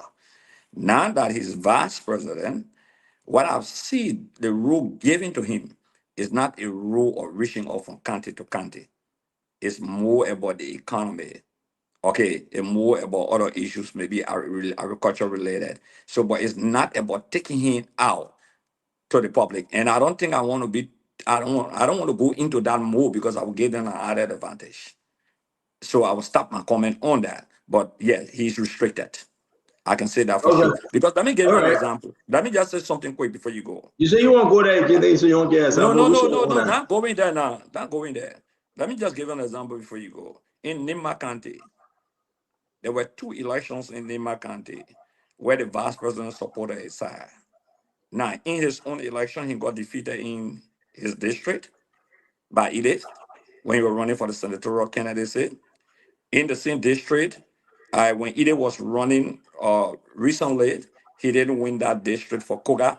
Edith won that district. So it's a challenge in Nima for him. It's a big challenge. Like someone said, Nima may never be the same after Prince Johnson. There are a lot of challenges. He has to solidify that bill first before moving out. So let me come to you, my brother Phoebe. Phoebe, on a serious note though, are you to talk to the Liberian people today? We'll open the phone line, guys. You're saying you want to call. Hold on here. You are calling already. We'll open the line. Phoebe, talk to the Liberian people. Do you think JMB will run? And if he does it, do you think there's a path here for Jeremiah Kun? Yeah, if he maintains good health, I think he will run. And like Uncle Sam said, I think also America also said the same thing, that he will be the most. I've talked to a few persons also that they will need to hold him and just still take us there. So that he's that vehicle right now that they have that they can use to ride their way back to power. But in a likely event that he doesn't contest, the most likely option would be Kun. Other people might have ambition, other people might want to fight that, but they will not knock Kun out of the race to contest ahead of him, because he already has the advantage, and the president is working with him more, giving him the opportunity to sell himself, giving him the opportunity to make key leadership decisions that the president should be making, head of different committees. And most of the time, when the president speaks, he always say someone that I trust. And, he's selling him, he's giving him to the people and saying, look, in my absence, this is the person that you can go for. The same way Prince Johnson said when he was, the last campaign, I'm leaving you with somebody, and he later called him. So the battle about Nimba County, whether Koga or Bilete, all those people, they were not knock Kun off in Nimba County when it comes to 2029 election. If Kun is on the ticket as the presidential candidate, they can. No.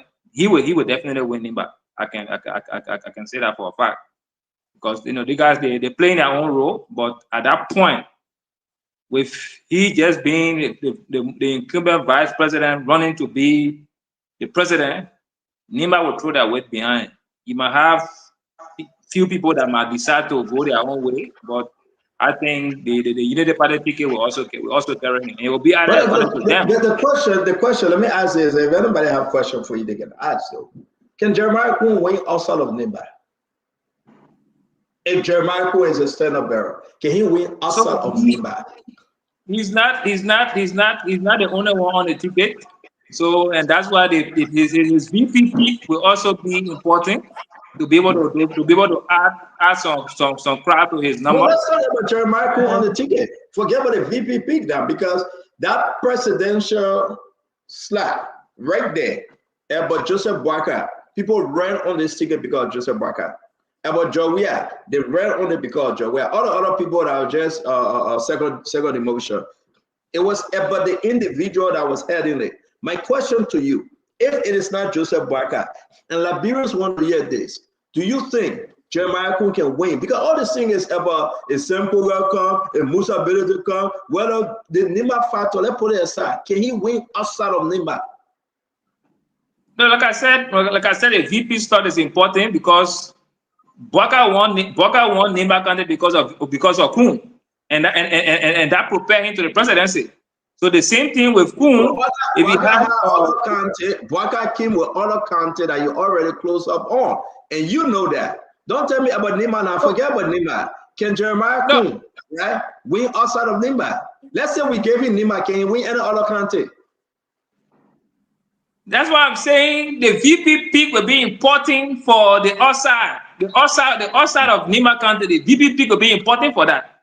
Because if Kuhn was not on the ticket with Bwaka, it was most likely that Bwaka would not have won the election. Because the Nima vote was what that killed the whole CDC debate. So it's important who he picks as his VP. We actually asked some numbers to him, and he also needs to now start reaching out, like Gray was saying. He needs to start reaching out now and start to solidify a base while quietly hoping that if the president decides not to run, he has a base. If he doesn't do that, it will be at his own detriment. All right, I mean, the people will tell us what they think. I'm going to bring in Kevin. The same question before we go to Paul Kennedy. What do you think? Would Joseph Bwaka run? I know your opposition. If you say no, can Jeremiah Kun be that next in line? Will the party bless him? And can he win outside of Nema? My question to you. I don't know if Joseph Imam Bwaka will run, but with all indication, I believe that if he's strong, health-wise for now 2029, I believe with Joseph Bwaka that we all know, a man with we projects himself as a power-tested man, he might run. But let me say this. You asked a very great question to Phoebe. Outside Nimba, can Jeremiah Kul be formidable? And the answer is no. There is nothing shows that he can be formidable outside Nimba. So putting Jeremiah Kun on the ticket will be a calamity for the Unity Party. But we on the other side welcome that. We welcome that. Put him there. Because he don't have the appealing. He cannot appeal to outside Nimba. Let's look at Monserrato. He's unpopular. How can he be formidable in Bon County? I'm going to name the vote Rich County. How can he be? If Joseph Imam Bwaka put his blessing behind him, maybe Lofa. But what we are hearing and what we understand that Joseph Imam Bwaka is looking up to Gafuan. Gafuan is his guy. Gafuan is his guy. So he's not going to put his hand behind Jeremiah Kun. So I don't think Jeremiah Kun is that formidable to run. But we on the other side will welcome Jeremiah Kun to be on the ticket because we know that outside Nimba, Jeremiah Kun is not formidable. Anybody have a question for Kev? No? Okay. Paul, let's hear you, Paul. This is very important to discuss tonight because before we go to our other conversation, what are Joseph Bwaka going to run? A lot of information coming. I will say my own when you are done. And then the chances of who next, if it is not Joseph Bwaka within the Unity Party. Thank you, Stanton. And good evening to my colleagues. Good evening to our viewers. Stanton, African politics is a funny thing, and it's funny from the aspect that sometimes the presidents run because of the followers. The followers believe that as individuals, they don't have what it takes to win, and the president already ran the first time he won, so there are a lot of people tied up to him. And are currently, getting their bread. They are winning their bread through him. So they see his departure from the political scene as a cut off to that bread. So whatever they can do to maintain him in power, Joseph Bwaka can be working with stick in 2029. The people are going to make him to run. He will be sleeping if they will just stand him up and stand behind him like this. They'll be pushing him from the back only for him to run. He will run. So from what I know about African politics, 9 out of 10, Joseph Bwaka will run as long as he has good health and he can walk around from his bedroom to the porch. But let's say he does not run. You know, for all reasons, he said, all right, I will be a one-term president and I'm not running again. Is Jeremiah Coon the best option for the Unity Party people? I'm not a Unity partisan. I'm not their consultant. I will, you know, let them answer that question to the best of their ability. But from my perspective, if all of the prospects, people that Gavwan and all the people in Unity Party who have the ambition to run for presidency, consolidate and decide, yes, okay, Kun, we want you. Lofa County will vote for Kun. Nima County will vote for him regardless of their differences. As long as he's the head of the ticket at that time, you have Nima and Lofa vote for him. People from Lofa are traditional people. As long as the old men say, listen, this is the son that we are carrying, all the people who voted for Omen Bwaka, who are loyal to him, who support him, will support Kun. So give Lofa to Kun, give Nima to Kun. He's going to take some part of Bon County. The part that is connected to that Nima County side, he's going to take that part. He's going to play, you know, form a coalition with people from Bon. Maybe he will pick a vice presidential candidate from Bon. Then the entire Bon falls to him. So he get Bon, he get Nima, he get Lofa. You know, Motorada is where everybody will go and fight. You know, you never know what it turns out to be. So I think Kun will be the next option to him because he is the heavyweight now on the ticket. You stand Kun, so you stand Gavwan, so Kun can win Gavwan any day because of Kun incumbency as the vice president. I mean, that's how simple it is. And Gavwan does not have the kind of connection Kun has with people in Nima, in Lofa. You know, the Lofians will not support Gavwan or Kun any day. So he himself will have to realize that and say, you know what, at least let's consolidate with Kun so that we can win and go forward. So, I mean, that's my perspective on it. Thank you. Thank you very much. Let me get my own 2 cents. I don't think Joseph Boakai will run. Everything I know and everything I've heard, I'm not going to go in specific on the show. I don't think Joseph Boakai will run. I'm 100% certain he will not run. There will be no way Joseph Boakai say I'm running for re-election. Don't ask me what I know. But I want to say to Liberians, they should get ready for this fight outside of Joseph Yuma Boakai. And the issue about who will come next. And we'll hear from you guys. You can disagree with me, that's fine. That's what we're doing to show you. Tell your own, I told my own. Tama, Joseph Boakai cannot run. He's tired. He already saying it. He already saying that he cannot run, but he will support that person which is to come. People that aren't there, they don't know. Joseph Boakai cannot run again for 2029. No way. No way. So people can get angry. I know what the seditions are coming from. My car is great there. They won't run against Joseph Boakai because of the opening. Politically, the thing is still better running against Joseph Boakai than Jeremiah Coon.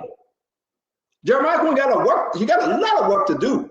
I'm not patient for Coon, but he had a lot of work to do, a lot of catching up. And you want to run against Jeremiah. You want to run against Jeremiah.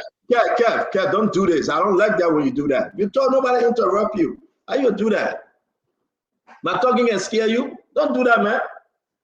My issue here is that there will be no way Sidisha want to run against Jeremiah Coon. No way. So many reasons why, and you know that.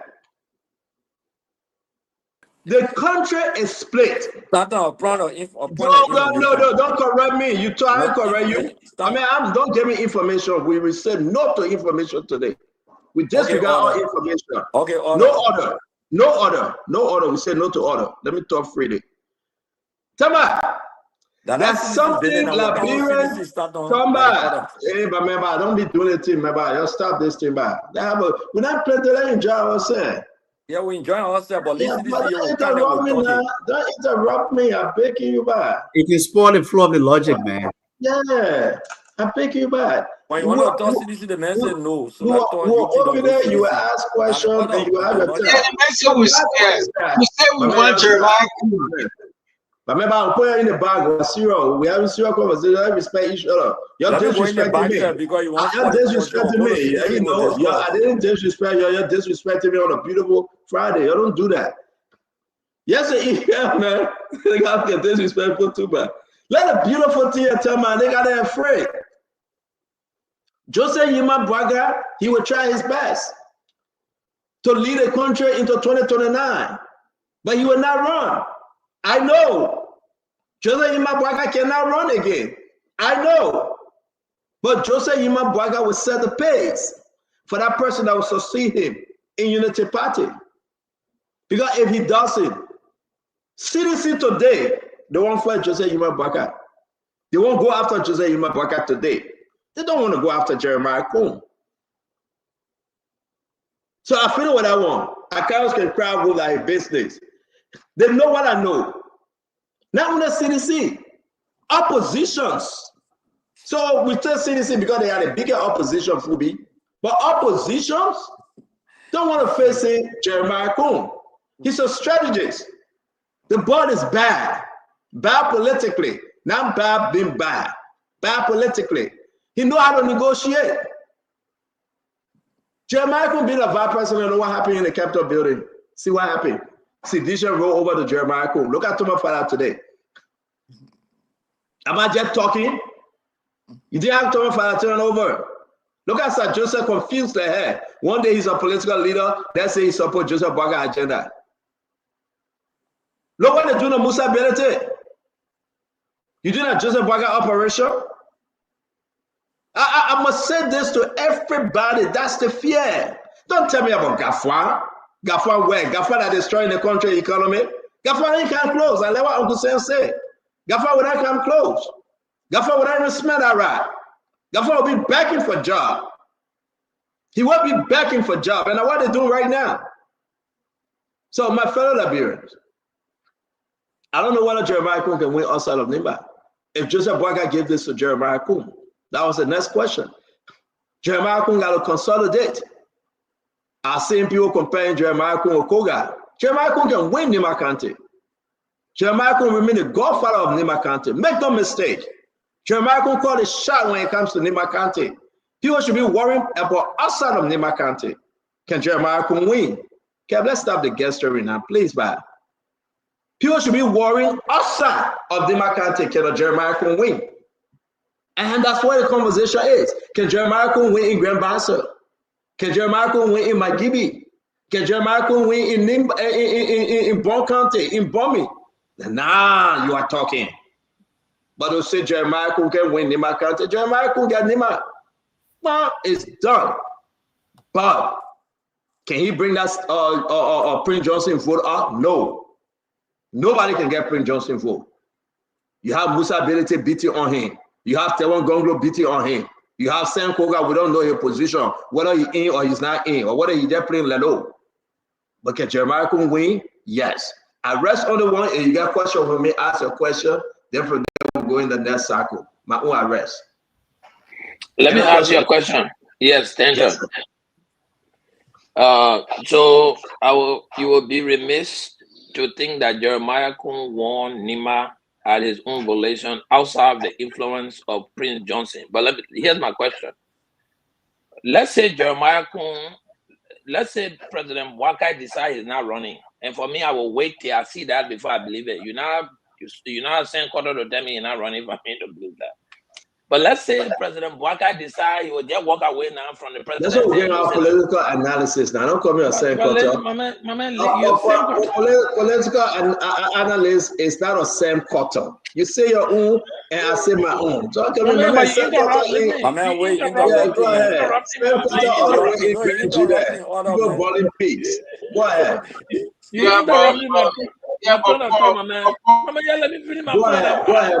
Go ahead, Paul.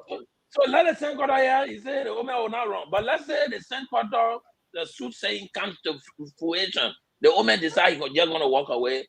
And Jeremiah Kuhn decides he's going to face his differences or any challenge he got with Prince Moi. he and Prince Moise sit down. We got Thomas Fala, who's already gone on the old man's side, and he will do and listen to anything the old man says. So they bring Lofa, they bring Nima, and they bring a part of Bon County. Are you telling me that Jeremiah Kun is still not, with that combination, he still cannot win anywhere outside of Nima? Let me answer the question, because a lot of people we gotta dwell on this and we'll open the phone. Paul Kennedy, my dear brother, I'm not a Sam Cotter. I'm not a witchcraft. I believe Sam Cotters are witchcraft. All right, I'm just a political analyst, and I give my view, and I believe my view. So let's move in the answer. Is Jeremiah Kun serious?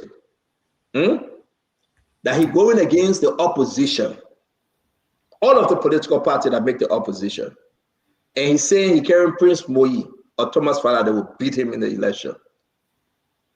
Paul, I hope you listen to me. I hope you listen to me.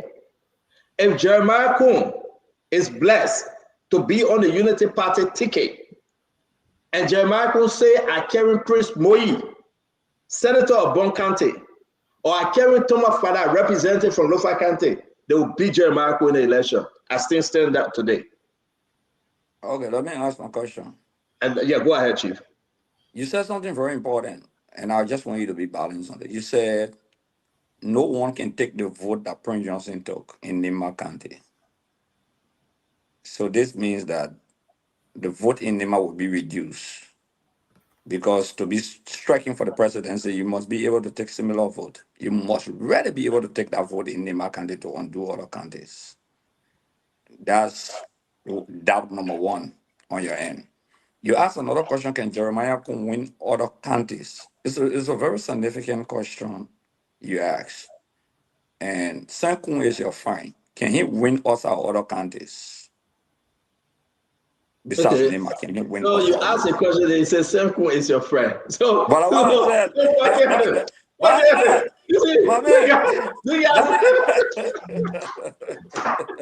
Okay, so let me ask you this question. No, I answered the man question. But man, Ken, where were you? I answered the man question here that you want to ask me. Okay, go ahead and answer you. But let me say this to you, great man. Great. Yeah. Let me say this to you. It will be hard for Jeremiah Kun to win outside of Nima County. And that's the answer to your question. No, Jeremiah Kun need to put the forces together to win. Look at my brother Paul Kennedy here and listen to Labyrinth. You put Prince Johnson, you put Prince Moyi on a ticket with Jeremiah Kun. Did you hear what Costa said? Wicked ticket. You want us to go back in history? Sir Joseph. Sir Joseph is a deadbeat senator right now. What he got? He put Sir. What was the reason for putting Sir Joseph? Give me somebody name that I can elevate the Unity Party base. What is happening in Labrador today? People are looking for that transformation. They're looking for that person that will change codes and change the status quo. They're not looking for the Simo. Sir Joseph, one day he from PAP, the next day he not. Prince Moyi fighting against J. Melvin Cole and Musa Belete. That North you want? You don't want that North. Prince Moyi, that's my friend. If Prince Moyi running to be a vice president candidate, you should forget it. Any ticket he go on, that'll be disaster. In case he brings Liman Boy. Now we're talking. We can have that conversation outside the box. Now you're talking. Is there any more question? We got to go to the next one. Yeah, let me ask you. No, let me ask you this. Stand on.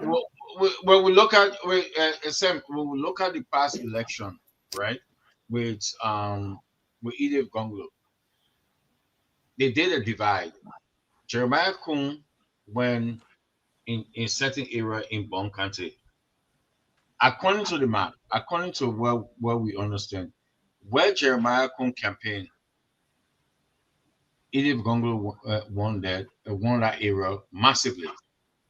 And where Koga campaigned, Koga won. It is not sure that Jeremiah Kun don't have strength in Nimba, because where he campaigned, he lost massively, and Edith Gonglo won that area. What say you in that area? What do you think that how you going to analyze that Jeremiah Kun's strength in Nimba? Because where he campaigned on the Edith and Koga, Jeremiah Kuhn lost to Edith massively. What say you? Thank you, Kev. Thank you, Kev. And Fubi, that's the reason why CDC lost the election. Hey, my man, Look at this. Look at don't- this. how you bring I'm not answering you back. How you bring Fubi who I'm lost? not answering you. I'm answering you. That's my way of answering you. No, I'm answering you. Yeah, but don't bring Fubi who can't win election. When you see the champion from where the from here, so you're saying they win Let me election. say this, right? Fubi, let me say this. My man, How you Fubi, bring talking about Fubi winning South election. Sudan to win election? Fubi said that small on top of winning election. Your way, your way. The senatorial election that you asked me on, the senatorial election that you asked me on, Kev Hassan, right? The senatorial election. At the end of the day, let me finish. You cannot go like that and talk like that, my man. Wait, man. This is not backyard conversation yet. At the end of the day, the person Jeremiah Kuhn take your language supported. back, man. Order, man. Don't tell This is not backyard conversation. Like what I said. My man, stop me. The person that Jeremiah Kuhn supported, the person that Jeremiah Kuhn supported, the person win. They won the election. Make no mistake. Like, man, way back. Yeah. All right, Kev, you know what? Kev, you know what? You're right. Let's move on. So you can't get so on to answer your question. Then let's move on. You killing that. You bring it killing Uncle Sam, I'll go to you. Yes, sir. So look, I want you guys to be analytical, all right?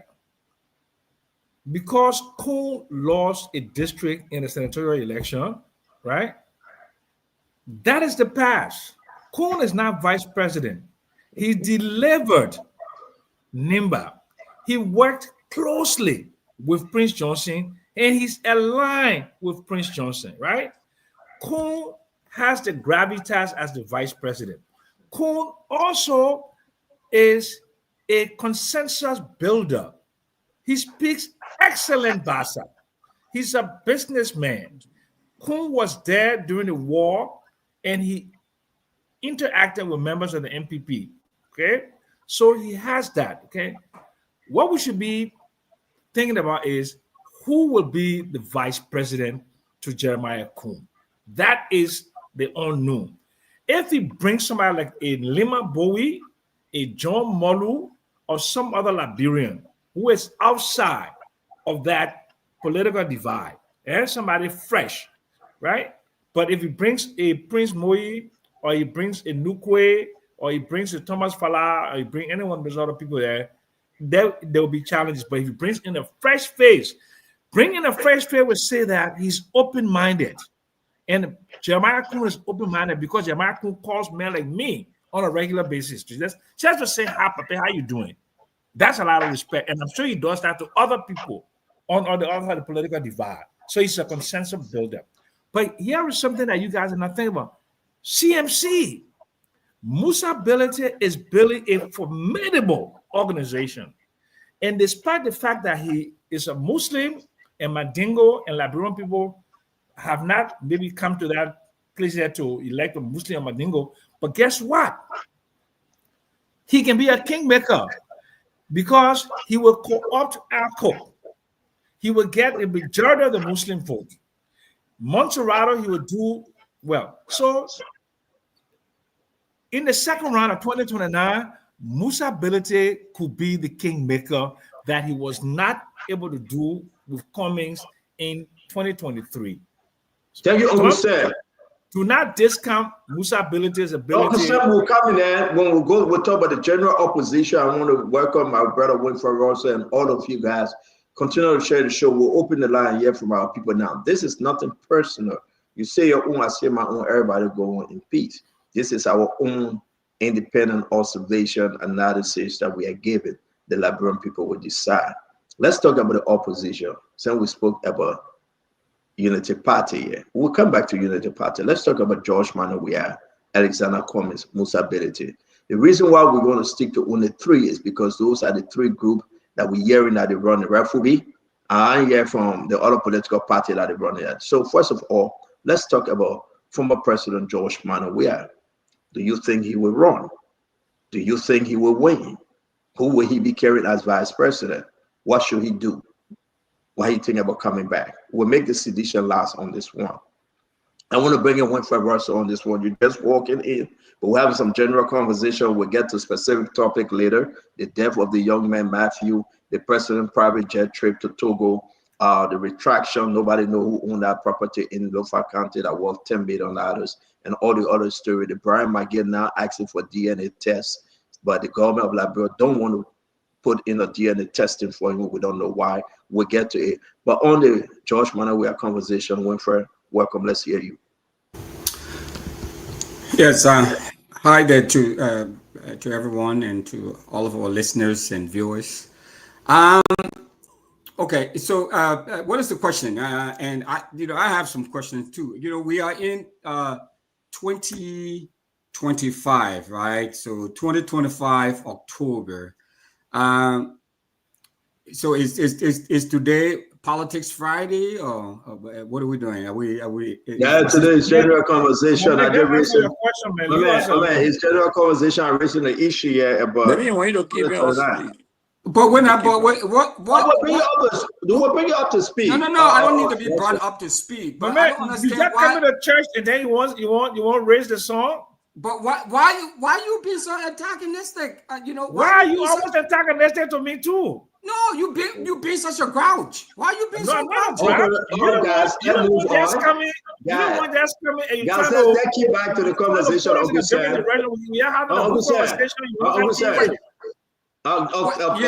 Winfred, let's get back on course. No, because my concern is, and I was going to ask a question to Uncle Sam, but since he's been a grouch to me, so I mean, I would switch it to the question. Begin. Go ahead, ask me the question.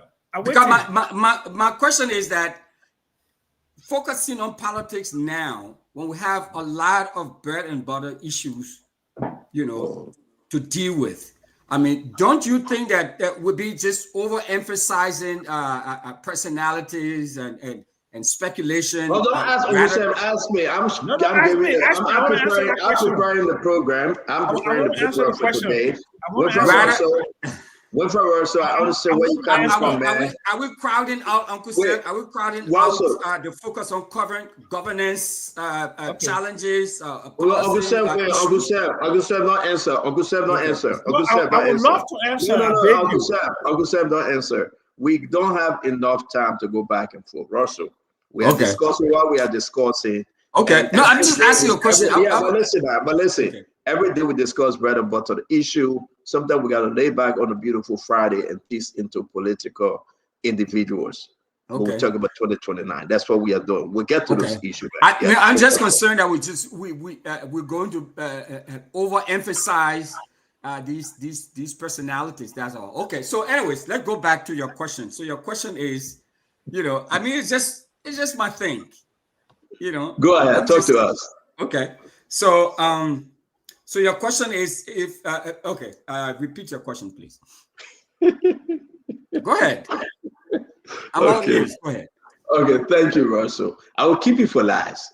No. Oh, come on. Yeah. Can we move on? He will come along. Look, I'm on the roll, so you can't. Okay. So what my question is, we already talked about Jeremiah Coon, and we come back to the Unity Party. Do you think the former president George Manawiya will be running? And if he is, do you think he can win? And who you think will be running alongside with him? I don't think the former president has it in him to run again. However, there are a lot of the people around him who are egging him on and encouraging him to run, because they're going to try to ride on his coattails to get themselves back in power. Having said that, though, if he were to decide to run again, he will be a formidable candidate. There's no doubt about that. But like we've said over and over, or a number of folks have said over and over, it's kind of like Michael Jackson or Michael Jordan, any one of these, popular celebrities. Why people love them. I think a lot of people love Mr.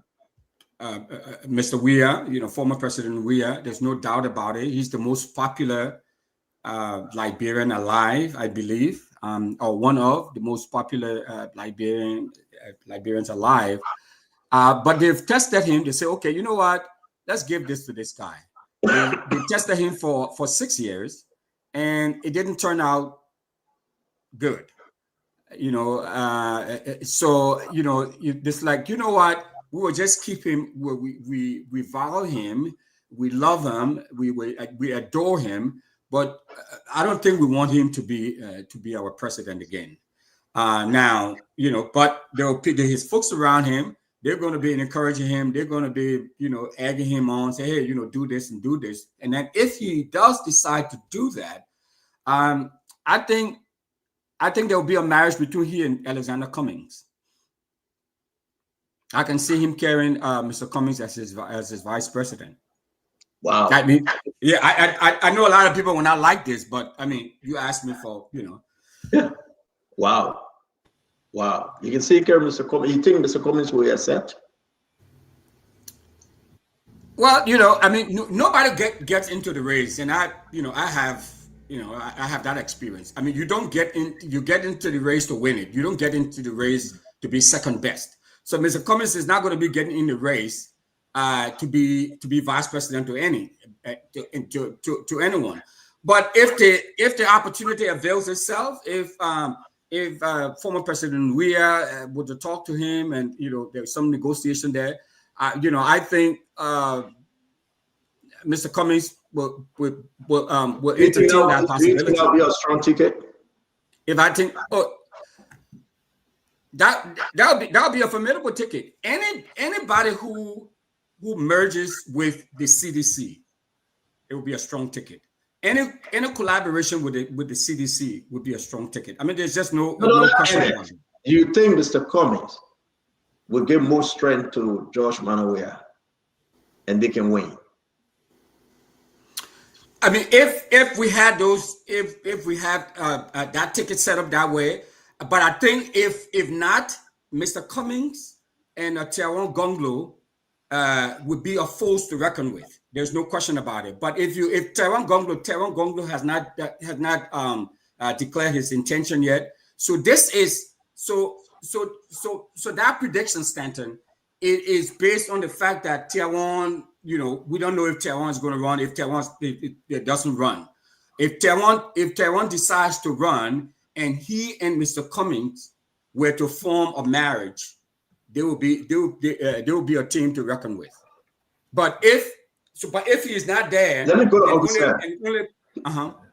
Okay, so look. Let me go to Uncle Sam. You agree with Winfrey here? No, but before I answer that same question to you, Uncle Sam, about CDC. Before I answer that, the only reason why we are discussing 2029 in October of 2025 is because of the ineffectiveness of the Unity Party to solve the problems of the country. If you have big gains by the Unity Party, and you had social impact, you had housing, you had jobs program, you had agriculture booming, investors were coming, we'll not have this conversation because Joseph Boakai will be on course to basically nominate an heir apparent. Okay, but the fact that there are a lot of missteps, there are a lot of haphazard moves, and the people of Liberia have not seen any significant impact on the back of the Unity Party. That's why we're looking for alternatives. That's what the conversation. But let me just talk to, Mr. Cummings, I know him well. I've had several conversations with him in different countries around the world over the last year and a half. My boyhood friend, there is no way that ABC will go second to anybody for the following reasons. In terms of the Liberian that rose to the highest in corporate America, the Liberian with a Rolodex, when you say Rolodex, that's somebody that get Google numbers of people in the car, world leaders and everybody. Cummings is an alpha personality. He's not going to play second fiddle to anybody. And it will not be even in the good interest of Mr. Cummings to go second. But I tell you what will happen. Mr. Cummings will have a formidable organization. He will go higher than the 1%. I think he will probably go up in the top 10s or maybe in the teens, and he will be able to be one of those people that will decide who will be the president. Or if Joseph Boyka is not in the race, Mr. Cummings could go second, could come second or first place in 2029. Because there will be a clear now, Labradors will be clear-eyed about Mr. Cummings, about Cummings' ability, and they will be seeing the possibility. Let's go to George Weah. George Weah will always be a presidential candidate for the CDC because he is their one and only hope to win the presidency, because they're not grooming anyone besides President Weah. There's not an heir apparent. There is nobody even angling for that office within the CDC. So George Weah is the kingmaker. He's the king, and there was no way anybody deemed of his own personality, the kind of person he is, he would not even want anybody to be angling to be a standard bearer. So George Weah is the king of the CDC, and until he's no longer able to be a political leader of the CDC, there's nobody around that even dared to talk about supplanting George Weah today. I can tell you that for free. Okay, so let me ask you a question though. You say it's okay that Cummings can go with Jeremiah. Are you saying that Cummings can never ever go second? But to anybody, he would never. He would never. He shouldn't. Who do you think Joe Weah should carry? Well, George Weah needs to look for another female, and he has to look at to forget about Lofa, because if President Boyka is still running, but he's going to carry Boyka by a significant amount. But if Boyka is not in the race, to counterbalance Jeremiah Kuhn, okay, with taking Nimba, he has to take a female from Lofa. And I don't see that female on the horizon. In our politics today, the only female that's on the horizon will be Yombli. And I don't think a combination of Yombli and Weah, of course, they will never be, because they're on two sides of the political divide. But there is no female that I see that is on the horizon that Weah could choose, unless that person comes out later. But I can see only Lema Bowie. But I'm not sure that Lema Bowie, after all of this battle that she's been fighting with George Weah, will want to be a vice president of George Weah. I can't see that. But look, in politics is out of the possible. You never know. I mean, for the right circumstances, the right conditions, and for the right price, anybody can. Let me bring in Craig. Can I ask a question to Uncle Yeah, Sam? but I have a question. Wait, guys. We'll take only two questions. We'll bring the other person, please. So, Kev, you go first. Okay. Let me ask you, Sam. You say you don't see Cummings going as vice president. At this moment in the country, right now, the country is going in a very dangerous path. Mr. Cummings is a person that we believe that he got a lot of contribution to our country, but the numbers game is not on his side. President Weah do have the numbers. Don't you think at this moment, to take out the tyranny that happened in the country right now, what happened in the country right now, how the country is going, don't you think that President Weah and Cummings can come together and decide, and Cummings can decide, this is our nation. We have to get rid of the tyranny that happening in the country right now. Don't you think it will be a formidable ticket to take out what happening in the country? This is not about. Thank you. Answer his question now. Oh, look, Kev, I would never use tyranny in regard to Joseph Boyka. No matter how much I disagree with him politically, I'm very anti-unity party, but to use tyranny in reference to Joseph Boyka, I think it is disingenuous. And you're my own man, Keith. And I don't think you should even use the word tyranny as relation to Joseph Boyka. Joseph Boyka is a Democrat. He's a failed politician. He's failing, but he's not. If Joseph Boyka were a tyrant, we would not have the liberal democracy that we have today. And all of the slings and arrows have been thrown at him. I won't be here living comfortably in my Gaytown community where I don't even have massive amount of security if Joseph Boyka was a tyrant. So I please think you're do not. wrong. I think you're wrong. Kev, please stop unmuting yourself. Give them chance to answer. So, Answer his question. Joseph Boyka is a failing politician. His Unity Party is not meeting up to the campaign promises, but to call Joseph Boyka a tyrant is disingenuous, it's unfair, and is politically not correct thing to do. Joseph Boyka is not a tyrant. He's not. So answer his question to the Cummings issue. Oh, but clearly, Cummings are alpha male. Cummings has tremendous amount of financial resources. He has a big Rolodex. And there's no way that Alexander Cummings that I grew up with, that I have talked to intensively for the last 12 to 14, 15 months, will go second to George Weah under any circumstance. I can't see that happening. I've been wrong before, Russell, I don't think it will. Wait for your question to Uncle Sam. Yeah, my question. So either you or Uncle Sam, by the way, but there are a couple of little snippets I'd like to add there. So I think Uncle Sam, you left out Edith Gonglo Ware as a potential female one, and if you are, I don't disagree with you, but if you think that Mr. Cummings is an alpha male, and people were running around calling him a gay lover or having a gay lover and all that kinds of stuff, did you stand up to speak against that, or to correct that, or condemn those lies? No, just hold on. Let me get through all of that. No, I'm not saying anything. I'm waiting for you to land. Okay. And then the last thing. So either between you and Stanton. So hypothetically, right?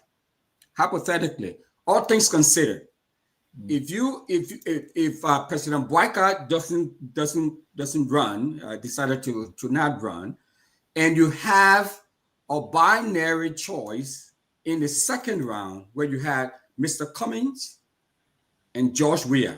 So Mr. Cummings on one ticket, heading one ticket, and George Weah heading another ticket, say on the CDC, Mr. Cummings, ANC. If you had a match, hypothetically now, if you had a match in the second round of the election between the ANC, Mr. Cummings, and CDC, George Weah, what do you think that outcome is going to be like? Okay, so now what I think that outcome will be, for my personal choice, if Mr. Weah has an outstanding organization, if he has surrounded himself with some other people, okay, he built a bigger tent, and I see a larger tent, I will be more amenable to go with George Weah because of my populist and grassroots. But if Mr. Weah doesn't have that, and I see Cummings with an outstanding team, he's assembled an outstanding team, the demographic is right for me, and I can see that it will bring a lot of benefit for Liberian people, I could possibly vote for Cummings. But I'm always lean towards populist parties. Yeah, but that's not the question, Uncle Sam. So what is the question? Maybe Stanton can ask that. You No, can but ask me again. Let me give him we got to go to Greg, but give him the benefit and repeat your question. And ask your question again. Yeah, briefly, please. Okay, so the question is, we lay out a hypothetical scenario, okay? Not about who, if we had the situation where Mr. Cummings, ANC, and George Weah's CDC ended up in the second round, who do you think will win the battle? I think Not George who will you win. think you like or would like to win. Oh, I think George will win. Okay. I don't think. Yeah, for me, I don't think CDC and ANC will be in second round. No, yeah, but that's why I say it's a hypothetical battle. Stanton, you can bring up things, so we can contribute to this. Yeah, but no, he asked the question. I just said to you, I don't think it will ever happen. So I don't want to answer it, Winfrey. Right? I just don't want to answer. I don't think it will happen. Honorable Gray, that's just my answer there. I don't think it will happen. I just think that the forces are coming together. They will join forces. And just to go back a little bit before Gray come in, though, I disagree with Uncle Sam here to say Mr. Cummings will not go second to anyone. I strongly disagree. Something is happening from the opposition end, right? The opposition to win Unity Party, whether it's Jeremiah Kuhn, right? For me, I know it's not Bwaka, but if we say Bwaka is there, but the whole Unity Party and everything they bring, whether Yombly and the Liberty Party will join them, whatever that scenario will be, for the opposition of Hussein to win this Unity Party, the opposition must come together. If the opposition fail to come together, Unity Party will beat them. Opposition talking about George Manneh, Alexander Cummings, Musa Bediti, and all the other folks that call themselves opposition, if they agreed to be opposition, no, then what happened here? Wilfred Russell, they had that arrangement before. George Manneh couldn't keep his promises made to the opposition. You remember that big collaboration, right? George Manneh couldn't keep his promises made to them. Can they trust him this time around? That's a conversation we will get into. Can a Cummings trust George Manneh after the Unity Party mess him up? But then George Manneh, the way he treated Joel Howard Taylor and the rest of NPP and that whole opposition group that joined him. Can a Musa Bediti trust George Manneh? Can you trust him? Can the ARCO trust him? So George Weah will have to do a give and take. And I rest on this. If George Weah is blessed to be the standard bearer representing our group of opposition members, Uncle Sam, George Manneh will have to guarantee those opposition leaders and say, you show me a vice presidential candidate from your midst that can work with me. If he doesn't, I want to learn. If he doesn't, the trust is not there. So like what Russell said, and if the Musa Bediti, the Cummings and all of them come together and say, okay, we are opposition, George Manneh, you have the numbers, and we believe that you can win Unity Party, but give us that VP slot to work with you, and George Manneh agreed, Unity Party is in trouble. That's opposition unity. That's my own take for now. But let's hear you real quick. We got to go to the other guys. Let's hear you real quick. Counter. Post-war, Liberia, there has been no grand opposition coalition against the ruling party because of massive egos. So there is no way the massive egos of Cummings, of Musa Bediti, and other opposition political leaders, they will all say, let's go to the first round, let's see how we do, then second round we'll support you. But they have never, ever said that in the first round, we would build this grand coalition to make sure we direct the votes. That doesn't mean that it can't happen, though, Uncle Sam. It's never happened before. I agree. Uncle Sam, people tried before. People tried before Honor Taylor. You know, they tried before Hotel Africa. That thing got failed. It broke up. Yeah, and people tried before. CPP broke up. But it doesn't mean they cannot try it even more. They can, and they will. As we give our opinion on this issue, a lot of variables, but let's bring it Honorable Gray. We'll go to Tamba, we'll bring in Fubi, and then we'll shift to the other topics for today. Ladies and gentlemen, you got to call and contribute on this one. I just saying to you, a lot of stuff is happening. Everybody got to drop their pride and egos.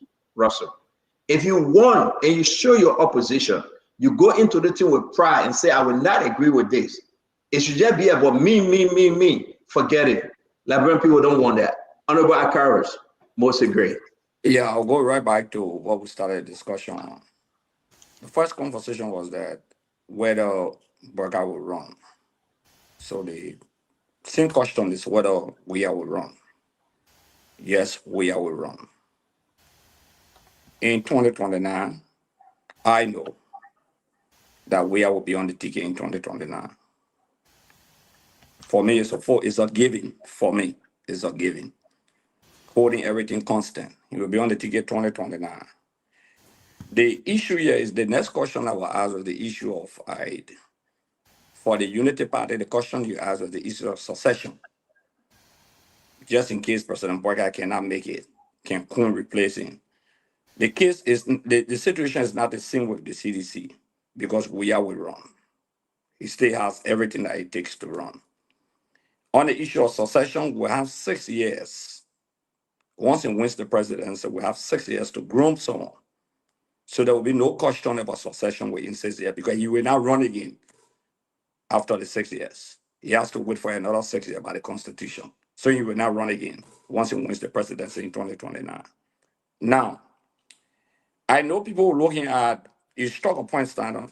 In 2017, we built a coalition with all PDP and NPP. We definitely, the law is very clear. The Standard Bearer will determine who runs with him or that's the law. That's clear. Who becomes the vice Standard Bearer. So we agree that one of the parties in the coalition, definitely the flag bearer will take the deputy flag bearer from one of the two parties. That's how Joel came from the NPP. And will there be a coalition in 2029? I can definitely say to you, the CDC will have a coalition.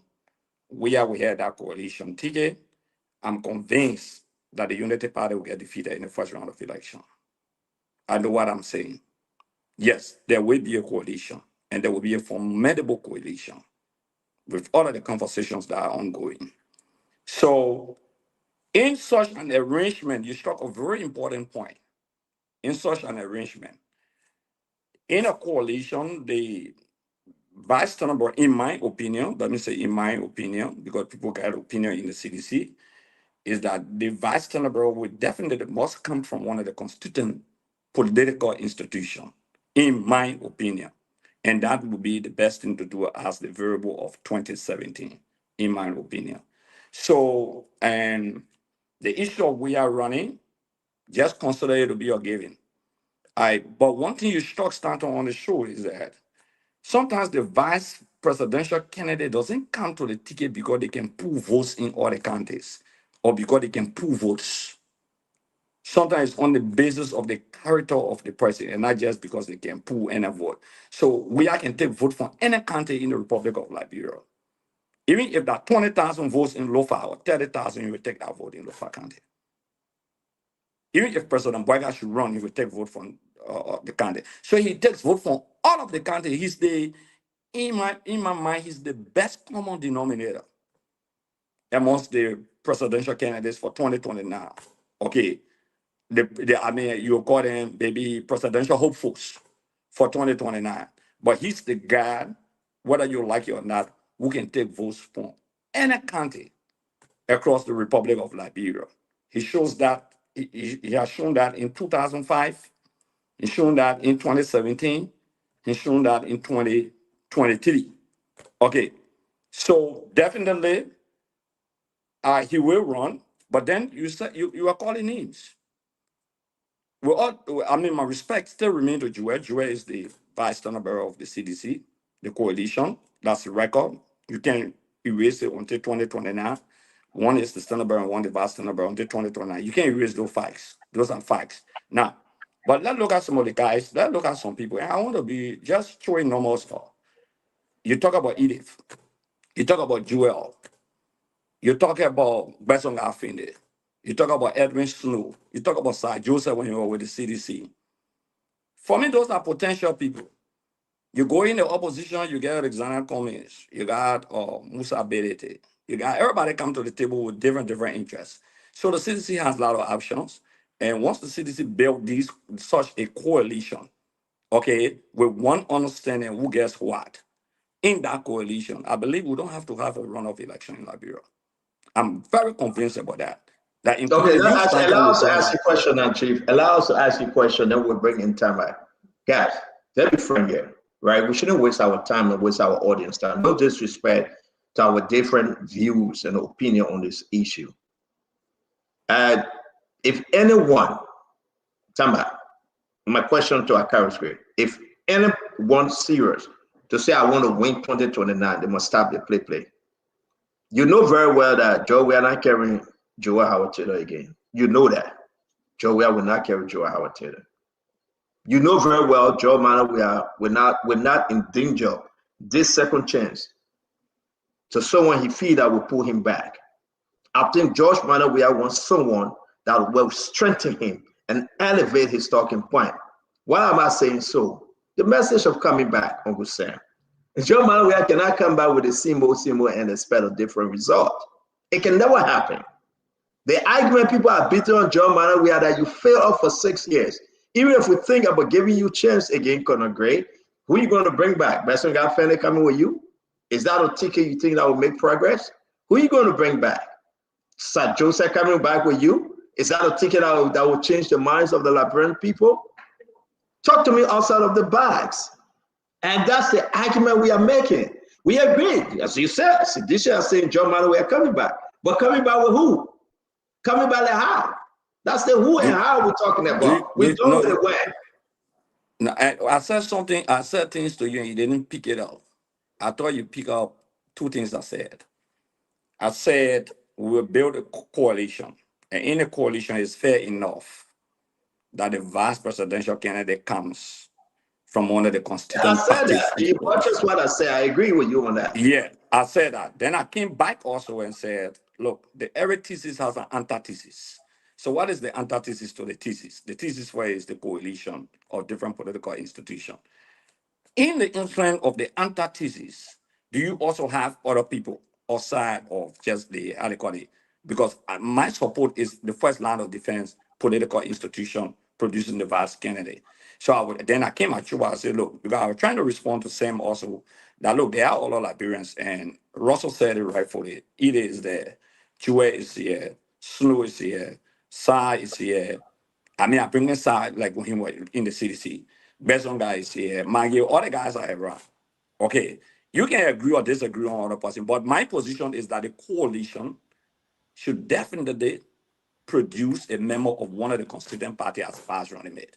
That's my But we position. said that. We said that. But the names you're calling are the names we're talking about. But let's make progress. Let's bring in time back. And I respect your opinion on that. We are not sedition. I am not a sedition, right? I will speak that Russell. I will speak that Tamba because I don't know what you guys are planning. I'm not looking to be a sedition yet, Tamba. But from the outside, Joe Weah cannot win election if he played the same game he played first 20 or 17. And we all know that. And at the end of the day, the relationship between he and Joel Howard Taylor was a very snappy one.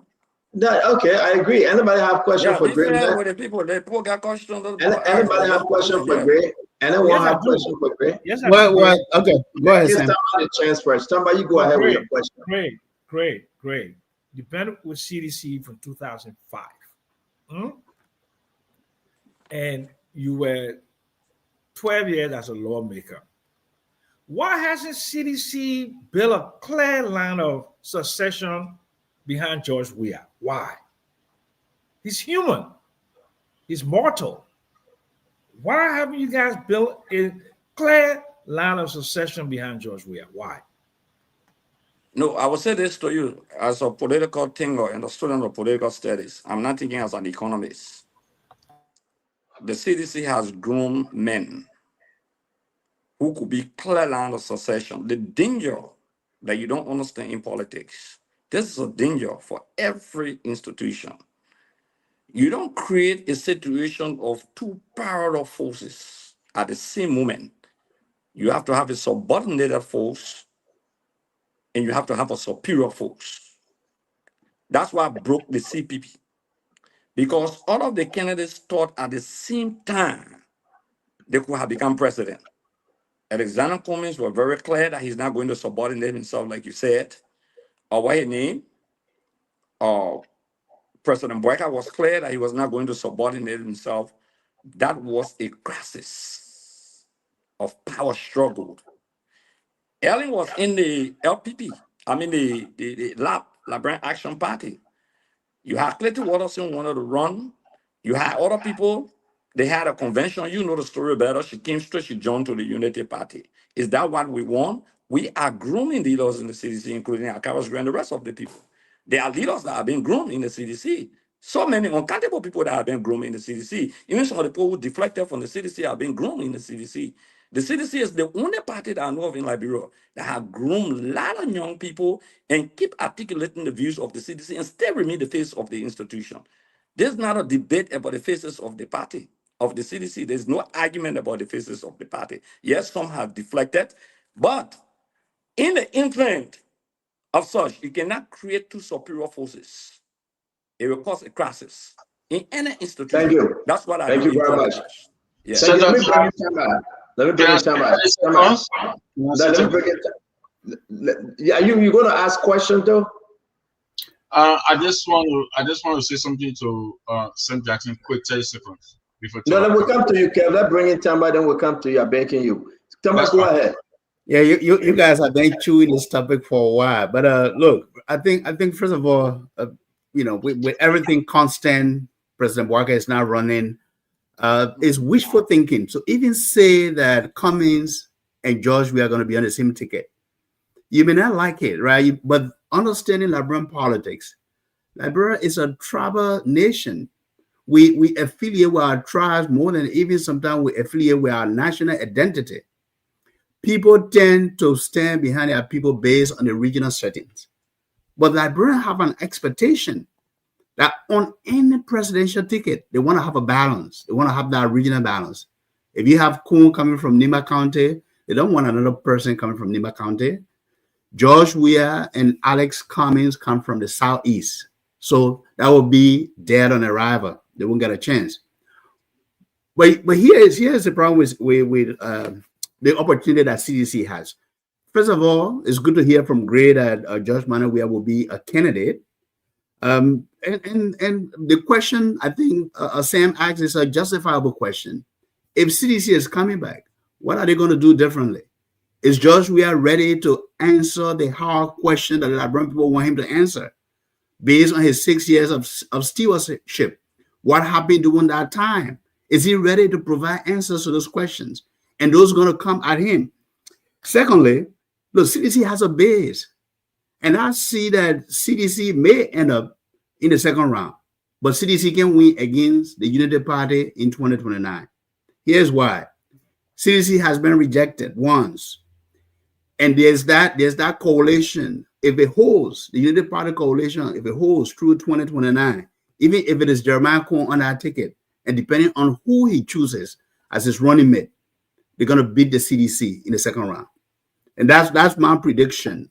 I see the CDC and the Unity Party going round 2, and the Unity Party will emerge as winners.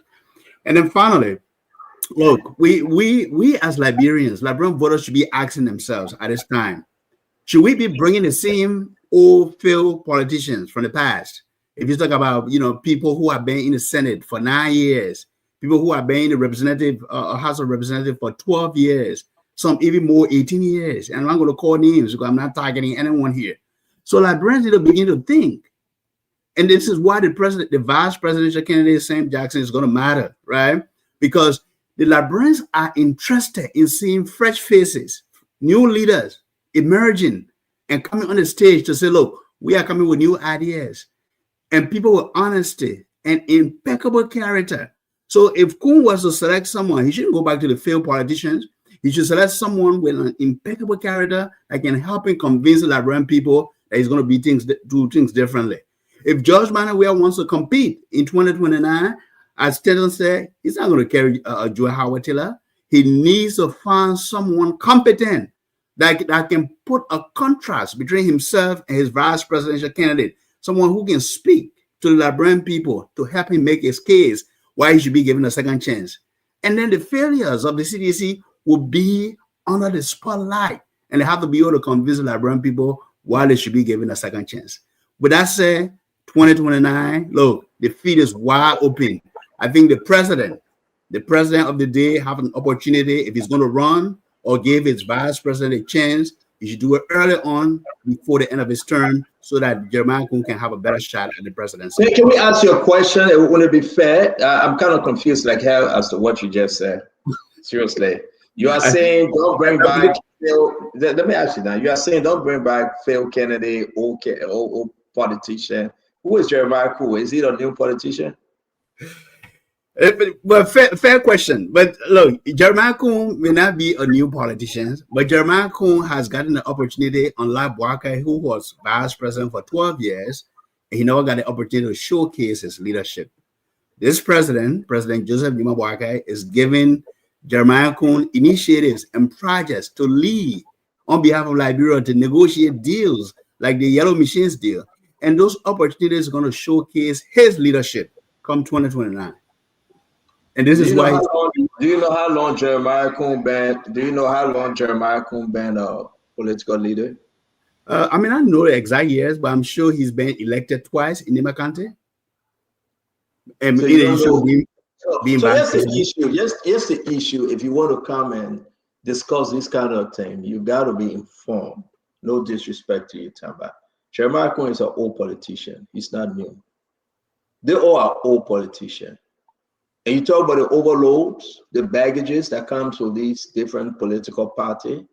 Do you think that only CDC get baggages? Well, what happened at the Unity Party? No, I didn't say that. I didn't say that. No. Hold on now. You saying that CDC must answer for her past. But we have 12 years of Unity Party past, and we having a recent past now of Unity Party. Let's be objective for our conversation here, to be fair and balanced. Jeremiah Kun is an old politician, but given the time, we expect him to bring that new message and create a new hope that the people can run with. The same thing with George Manawia. That's why we asked him, what would be the comeback message? The only person that stand and remain firm, the only person that would say, I've never gotten a government job before, never worked in Liberian government, and tried me, will be Alexander Cummings. Most of these cats, they have operated in government. They have worked in government. So if that is a new person you're talking about, then we can have that conversation. Okay? But let me bring it up. No, Go ahead. Say something. Wait, Okay. let me. Can I? The man already gave Careful 1 minute. Careful 1 minute. Tell me, go ahead. Yeah. So, and I understand, I do agree that Jeremiah Kun is not a new politician. What I said was that Jeremiah Kun would need to select a vice presidential candidate who is from outside of the current political leadership of the country. Someone who hasn't been a senator or probably a representative for 12 years or 6 years, and who doesn't have that baggage with a character and impeccable background that can help him as well. And that's the same thing I say about Josh Weah. Well, look, Jeremiah Kun is having the opportunity to showcase his leadership, and that's going to be the difference maker between him and Vice President when JMB was Vice President at the time. And that's the difference is I disagree with you because Jeremiah Kun had an opportunity to showcase leadership when he was a representative, when he was a senator. So it's only being a vice president who showcase. I disagree with you. Seriously speaking. Yeah, but I disagree with that too. But you know, but I think that was part of the propaganda Stanton that you all put Can I together. come in? Hold on a second, Kev. I think that's part of the propaganda that you all put together, and you Stanton helped to disseminate the same thing that Tamba is regurgitating here. Who told you that current President Boakai, when he was vice president, he didn't have that opportunity to show leadership after he'd been there for 42 years? I mean, that's not true. You know, the same thing you're saying with Jeremiah Kun. Jeremiah Kun was a representative. He became a senator, and Stanton spot on. You don't need to be vice president to show your leadership ability or your leadership skills. The same thing, we saw the same thing with former President Weah.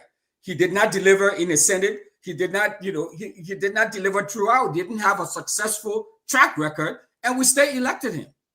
Okay, so but before Kevcon, let me ask you though. You were around during the 2023 election. I don't know who you supported, Russell, But nobody is as opposed stopping to from. Liberia. I mean, Yeah. So wait now. Wait, you voted for Liberia. There was a Liberia on the ticket on the ballot box for Liberia. So no, wait now. Wait 1 minute. And that's the thing over here. Nobody stopped you or anyone from running propaganda for their party to win. The issue is that your propaganda were lame. It was weak. Politics is not a going to church thing. Politics is about one thing: your candidate must win and sell the candidate well. If you want to sell the candidate like Good Friday, it's up to you. The man that saw his candidate won. So if you come to me and say, Stanton, you sold this thing to us, yes. If I would do it again, because I felt at the time it was the right thing to do, I would do it again. But Brother Russell, nobody stopped you from selling your candidate. Or probably you did, and you didn't do a damn good job. And that's why you still hurt. But Can I have a no. I'm not. Russell, I have a view. The regional balance era that Tama flag. Tama flag original balance issue. I wanted to respond to him because there's this policy in the Liberian setting. Let me come on. Let Let me come on my time. Great. Let me come on. Yeah, when you finish, please, because there's a big policy in regional issue. Regurgitating that what Tamba said. I like that choice of word from you, Russell. Yes, that's what he's doing. But let me get to what am I doing, Kev? Regurgitating. I love that choice of word from Russell. But let me say this to you, Sam. Tyranny. You disagree with the word tyranny. Let's look at the word tyranny. Kura, unfair rule, behavior by a person or group, a group with absolute power, often characterized by obsessive and unjust control of over others. That's the word of tyranny. Look at what Jose Imam Bakar is doing. Police brutality, removing a speaker, and so on and so forth. It's a tyranny. I know you. I know you want to be politically correct, right? But it's a government of Jose Imam Bakar that the word tyranny is fit. The definition of tyranny, I just read it. If you want me, I can read it again to you. So I think it fits. It's a government of tyranny. So I just want you, maybe you might take it back, or if you want to stick it. Kev Hassan, I live on a tyranny for the first. Let Kev Hassan finish. No, but let me. I'm sorry, interrupt and let Kev Hassan finish. I beg you, Uncle Sam. Kev, finish with what you say, man. If you maybe the tyranny that you live under, which you might call the military regime, but just say Imam Bakar was part of that government. He was a major in that government of tyranny. That's not what I'm talking about. The same way, Kev finish your point. Okay. He waged that on the people of Liberia because he was major. Uncle Sam, you went to jail, and April 12th, that you are part of. You came out and you are part of the. Okay, let's move this into our current conversation, man. This definitely, I beg you, my man. You're changing the whole thing. Yeah, stop, my man. I can't great. You got something to share? You got a question for somebody? I need to respond. I just want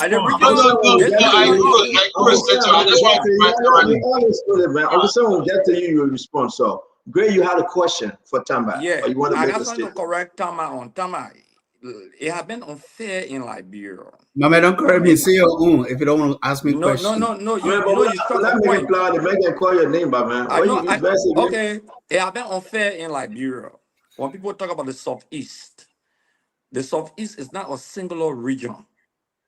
We got to be a little bit careful. Those are two cardinal points, the South and the East. Now, in the Northwest region, you have Boyka and Ellen, that the Northwestern region there. And how many counties do we have in the Northwest region? We have Lofa, we have Bapolu, we have Bomi, and we have Grand Kitman County. Similarly, in the Southeastern region, we have more like 6 counties there, 5 to 6 in the Southeastern region. Now, to say that you say Kun can tell another person from Nema, no, is not from Maryland. Cummings is said to come from Maryland. So under our constitution, there is no crime. In fact, that's how Winston Tubman and we ran on the same ticket. That's how Ellen Johnson Sirleaf and Joseph Boyka ran on the same ticket, because they came from the Northwest region and not the same county. We got to make these corrections to say that, you can't do it. You can do it in the same county, but it's not the region.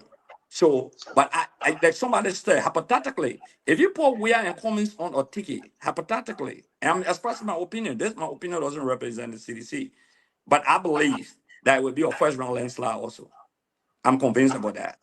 You can go play all the magic and all the witchcraft. I think let me take it away from you, great man. I think that would be a very hard. Two things happening here, and I hope we can rest on this and run with our other story. We lay back today and just discuss this. Russell, you brought this up, but you took it away from me. If the opposition is serious, as an independent and someone that God have blessed to talk to the Liberian people, they should come together as an opposition. Anyone that's saying, I want to do it alone and I can win alone, they will not win. You have George Manawea, you have Alexander Cummings, you have Musa Belete, Tewon Gonglo, and the rest of them. If they come together as a team, that would be very, very dangerous for Unity Party.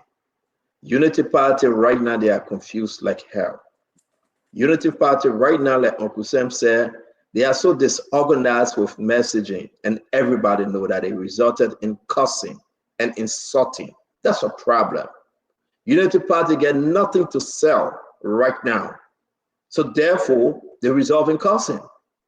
So here comes the opposition political party. Joey got to drop his proud and reach out. Mr. Cummings got to drop his proud and accept and reach out. Tewon Gonglo got to stop thinking as a lawyer and think as a politician and take a position. You cannot do both. You cannot be lawyer in the day and politician in the night. It will not work for Tewon Gonglo. These are fundamental truths. Our good friend, Musa Belete, he got to think outside the box and play smart, not to spend all his money. That when you say hi to Tamba, he gave him a wet pickup truck. When you say hi to Russell, he gave him a wet pickup truck. Money will run out. You got to be calculative. You got to call the group together in harmony and say, this is our message. If it costs you to sign paper, sign paper. If it costs you to call for the long term, go for the long term. But if you sit down and say me, myself, and I, you will not make it. The coalition have to come together. If the people say no, and they say go for VP, take it.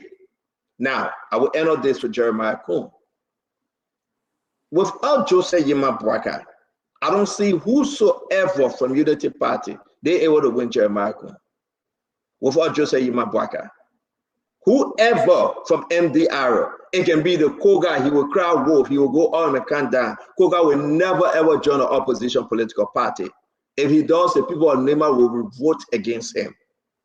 Koga will remain with this. Listen, Koga does a lot of stuff. People want to punish him for it. Look at the Capitol building today. Look how they removed Falati Kofa. You think people in CDC happy? No, they are not. So Koga knows what's happening. Koga will play the political hardball because he will rub shoulder with his brother Kuhn. But Kuhn is the next man in line as per the Constitution and the will of Joseph Yima Boyka. If he chooses not to participate, Kuhn will come up forth. But here's the issue. Who can a Kuhn trust and who can the Liberian people believe that will help Kuhn? You talk about Prince Boy? Hell no. You talk about what? Talk about Fala for what? Sir Joseph, no. Kun is jam. Kun is in a box as to who you can carry. Kun don't have anybody except Kun go. Coming home. Sir Joseph Fala, everybody coming home. Except Kun go, and I want this to go clear. Except Kun go outside. Outside, if I mean outside within the opposition political party to bring somebody into balance the equation, there is nobody from the legislature who can carry Uncle Sam. Nobody. Stanton, you put any lawmaker. A quick question, Stanton. Just a quick question. Kun is not an integral member of the Unity Party. Do you think the Unity Party will sit if Kun is going as the head of the ticket and don't carry one of their trusted person as vice running mate? They will allow Kun to go outside. And that's the problem. That's the problem Kun will be faced with. The Unity Party want Kun to say, listen, say you get it in. You want for all that Uncle Sam said that you Johnny just come through Prince Johnson, take one of our own. Who that one our own? Who that person will be? They hearing the name Prince Moyi. Prince Moyi know that he will be able to be vice president. The people are bombing. The people of Bonkanto will reject Prince Moyi. But remember, deputy speaker now. Say that? He was deputy speaker. What aspect credential? He can be anything. But and with the people, my man, I say aspect credential, they make it be anything. But with the people, they are angry with someone like Prince Moyi. And that's the point. You want a winnable individual. Listen, let's talk about Yombly briefly, right? Guys, maybe we can end on this and tomorrow we'll carry on. Let's talk about Yombly briefly. I don't even think Yombly will be running for the senatorial seat because she knows she will be flogged. Or I would say they will beat her. Let me be decent with my words. Flog is not a bad thing, but let me say beat her. They will beat Yombly in Grand Bassa County. I don't think she should run. And why is that's why I think Gabriel Montgomery is running in Yombly place. And he got the blessing of how you call him, Western God family, and a lot of folks over there. Gabriel Montgomery, he will be running. Yombly cannot run. But if you tell me that Yombly will be on the ticket as a vice president, that ticket is doomed to fail. Guys, understand this. Nobody from the Senate or the House of Representatives should be on any ticket as a vice presidential running mate. That ticket will be doomed on day one. They got a bad name. They got bad image. They are corrupt. They're destroying the country. If you are lucky to be on that ticket, you must bring a fresh face outside of the lawmaking body. And that's my point, Uncle Sam and Russell. Let's give it to you guys. Okay. Yeah. Okay. So go ahead, Uncle Sam. No, but stand up. Jua was in the Senate, and we had Chosa. I agree with you, but Uncle Sam, that's the past, and that's why we are in a failing, and that's why we are in a way he is to do a one-term president. We are talking about Uncle Sam. Let me say this: we are talking about today.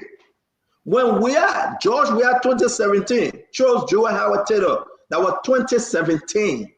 What we're doing today wasn't around. You got to understand that. The people wasn't that angry. You got to understand that. The people were hoping and looking for that change. And Joey had that change spirit. Right now, the people tested Joey. And you know who they tested also? Joey Howard Taylor with Joey. And the result was bad. You know that. You want Joey Howard Taylor to come out of Joey, that Joey 2.0 we talking about here. But Joey Howard Taylor was a popular. No, she was a popular senator at the time when Joshua picked her. I would say this to you. She still I would say this to you, Honorable Gray. Honorable Gray. Let me say this to you. Y'all put Joette down, and I respect Joette Howard Taylor. Joette Howard Taylor on that ticket, they would beat Joette. So in case you carry Nukwe. Why you go put Nukwe on the ticket, man? Nukwe know that somebody should be on the ticket. Everyone, no, boy, you bomb. Yeah, I'm serious, man. Great, let's have a conversation. Nukwe, that's my man. Nukwe from my Gibi. Does he know that somebody that should be on a ticket for the? Even Nukwe will say no. He want. Yeah, but Nukwe has been on a ticket before that failed, right? I mean, yeah, Nukwe were on a ticket before they beat them. So, in case it matter Beslo. Where you got Matter Beslo? The foreign minister. The foreign minister. Sarah Beslo. Yeah, Sarah. Okay, you want my political answer, or you want my? I want your direct answer. I don't want no political. Not politically correct. Yeah, you want my answer from my heart? Yes. I don't think Sarah Bessel should be in front of foreign minister today.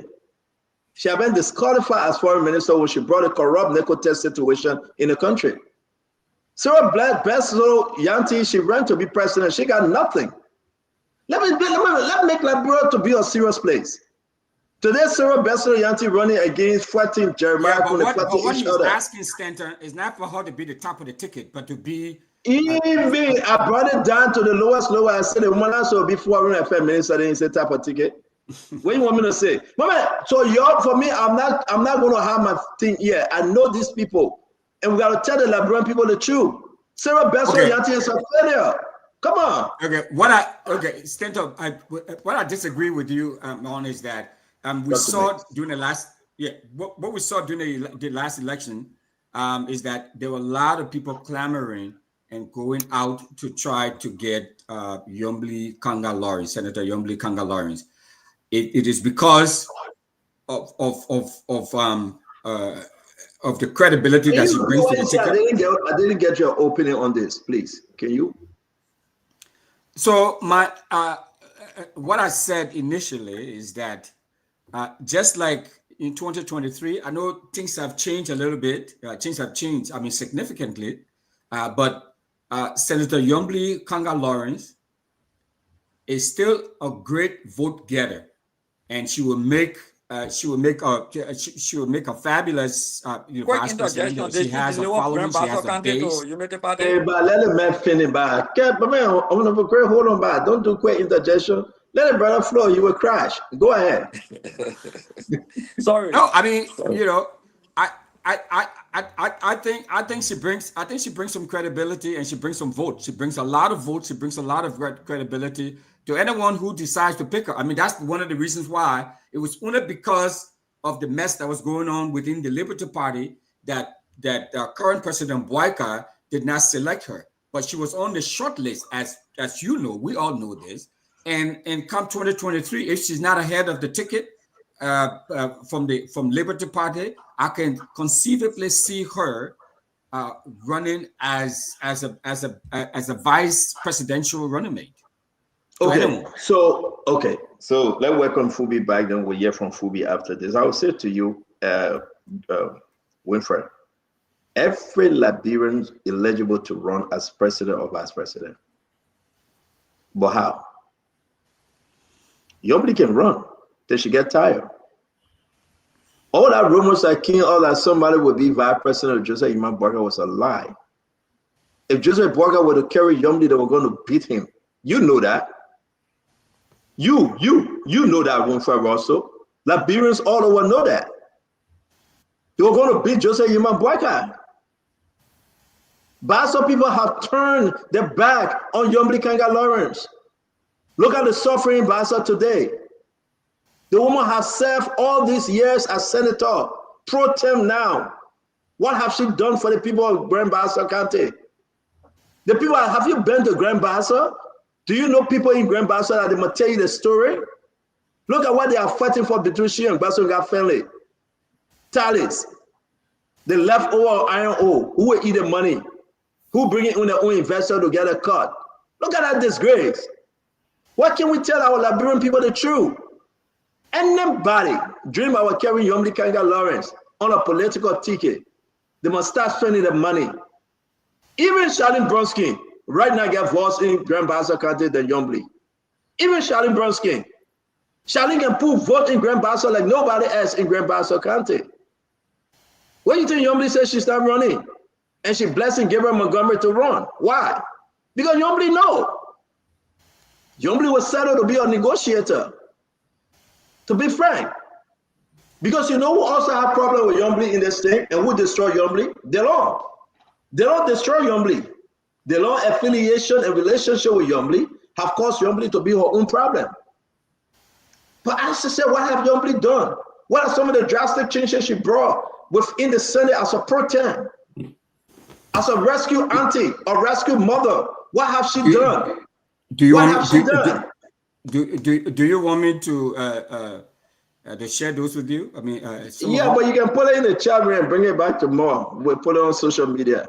I just want to say to all of you, man, let's stop this thing. Fubi, I want to say, listen, when the man got on the show, the man got tell me say, but you run propaganda. Who stopped you from running your propaganda? You get opportunity to now. Bro, your propaganda. No, Stanton. So let me address that. Yeah, that's why I'm reminding you. Address it. No, let me address that. I wasn't saying that anything was wrong with it, because when we I didn't have a political home or political party. So I'm a pundit. I'm an analyst. I stay in the middle. Okay. I don't think, for context, I don't think many of you know that, right? That I'm a fully trained, academically trained journalist. I don't practice, but I am. That's how I came to America, on a journalism scholarship. So I bet you out to the people that sort of say you back. Listen to me. Listen to me. You want to say that was set on the show? Yeah, you skew analysis in favor of the ANC. No, so what? You skew your analysis in favor of No. You're lying. No, that's not true. It's because you don't like my analysis. So you. No. That's why I don't like your analysis. Look, I know. Have you seen the pieces I've written against the ANC? Have you seen the pieces I've written against the ANC? So anyway, the reason I bring that up, Stanton, is that ingrained in me is this objectivity. It's this balance. Analysis on things. So I was not supporting any political party. So I don't disagree with you for supporting the party you supported. I like President Boyka. I've worked with him over the years. I would support President Boyka, but I was just not supporting Unity Party. It was not, it's not putting propaganda. I mean, you understand the same, but you part the people brought here to do journalism work. Can I ask Russell? We gotta move on. Go ahead, Kevin. Russell and Sam Jackson, I want to go a little bit outside this topic that we're doing.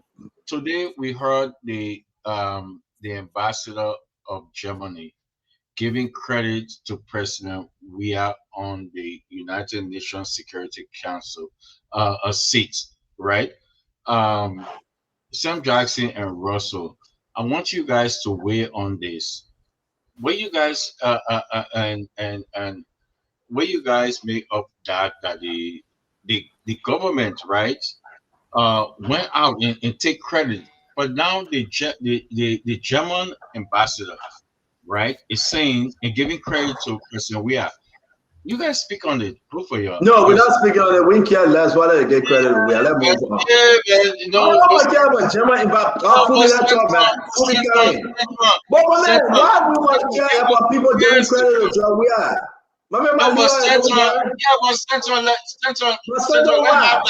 Central, this program is for the wrong people. Let me say my own. Let me say my own.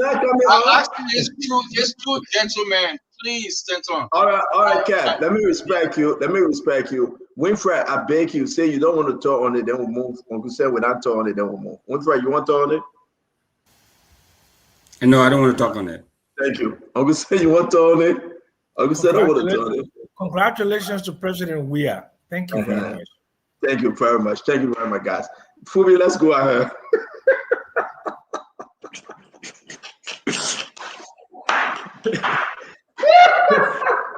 Yeah, man. Fubi, talk to us, my man. Caterpillar is the best. Uncle Stem. I congratulate the President Weah for that. Yeah, but nobody party parading with that. Kevin, your time finished. Let's hear from Fubi, man. Kevin, let me tell you something, right? I always say this to you guys, Fubi. When you come on a show to talk to win a soul. You tell about the German people congratulating John Weah. Who cares about German congratulations? It can even be the Chinese congratulations. We don't give a heck. We're moving on. Yeah, but because go ahead, Fubi, talk to us, man. On the issue of the opposition, if they can hold together with one, people dropping their egos and saying this is the person that we want to carry and we'll all rally our support, that would be a big force. But I don't see that happening,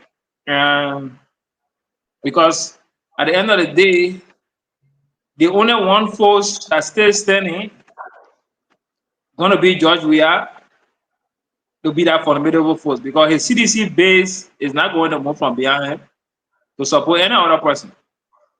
So if they want to drop their ego will be to support George Weah. So that's something that they will have to make up their mind to say, look, this is what we want to do, because we don't want to see a unity party continuing. I agree with you, and that's a big one, and that's why I'm saying to my brother Russell and everyone, opposition. I love political fight, right? Fubi, opposition should go in that Palava hall, right? Sit down if they love Liberia and come up with a plan. If they cannot do that, right, and saying that this government is failing the Liberian people, will just be all talk. Yeah. But if you have Jeremiah Kun on the ticket with a formidable candidate, somebody strong, whether he take them from the opposition or somewhere of good moral character that can bring some sense to governance, right? Not just hijack everything. They will give Jovial and whosoever on that ticket of Mr. Cummings hard time. They will. People want to work. People want political leaders to earn this thing this time around. Not just sit down there and say they will come and crown me. There will be no come and crown me. You got to work for it. Look at Musa Belete. Laugh at him what you want. The man is going up and down. Right now, Musa Belete is in DC. Right now, as we're speaking, he will be at the NEMA program tomorrow. They invited him right now. Guess what happened? Musa is in the American lawmakers in DC. He engaged in them. I'm not going to put the man engagement out. Those are the different moves you got to make. Call him any name you want to call him. But I'm telling you, he going across. You know why he doing it? Whether he president, whether he vice president, but he will be at the table. He will be a decision maker. That's what people want. That's what people want. You think you sit down in the mind, you can make it? You can't make it. Whether you get money or not, you can't make it.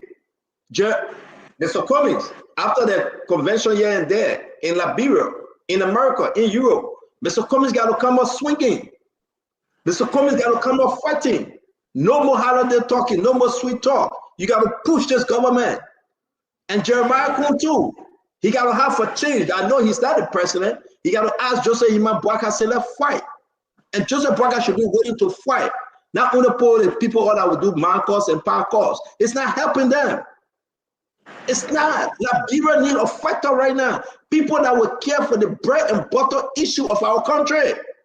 People that will go above and beyond and make commitment and tell the Liberian people, hold me, hold my children, hold my asset, hold my job responsible. We got to change this country. Joseph Boaka can make it. Do you think Joseph Boaka can go and do a campaign for 2-3 stars? He can.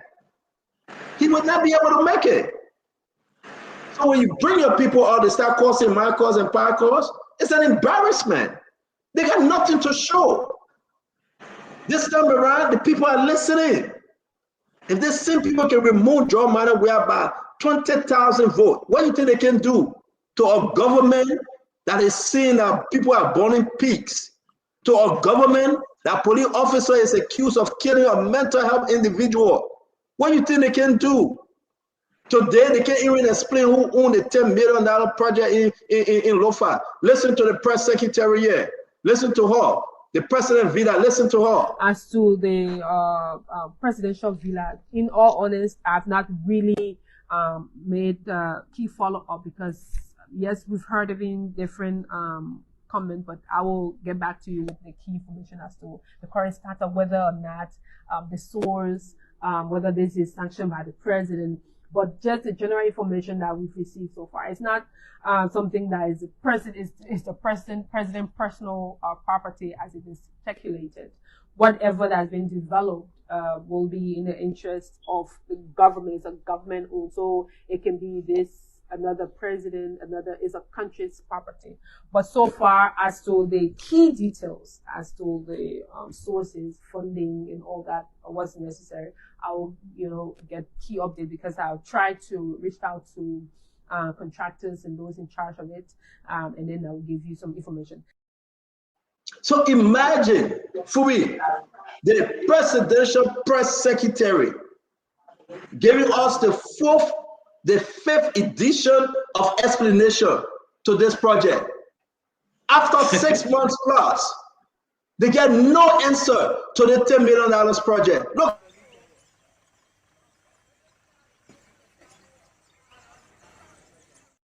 You think the Liberian people will forget this? When they are suffering, the government took $10 million to build a chicken coop project, and they gave the project to Joseph Yema Boakai nephew. Who ate the money? It's not in the budget. You think the Liberian people will forget this? That you asked the information deputy minister, he lied and said that Mana Railway project, that thing for Mana Railway Union, who can forget that? And when you push them, all they do is cost my cost and power cost, start costing people because they are failing. Who will forget that? Liberian people are stupid. The people will rise up.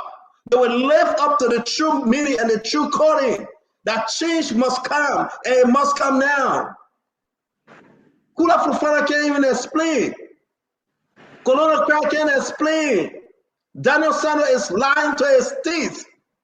Can you imagine that we must sit here and say it's fine? Who wasted $10 million of the Liberian people money on a project? Who ate the money? Who signed on the document?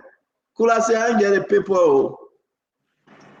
I mean, just imagine things that are destroying this government. When you have the finance minister and the CIA's boss can't even come to understanding because of greed. Just imagine things that are destroying this government.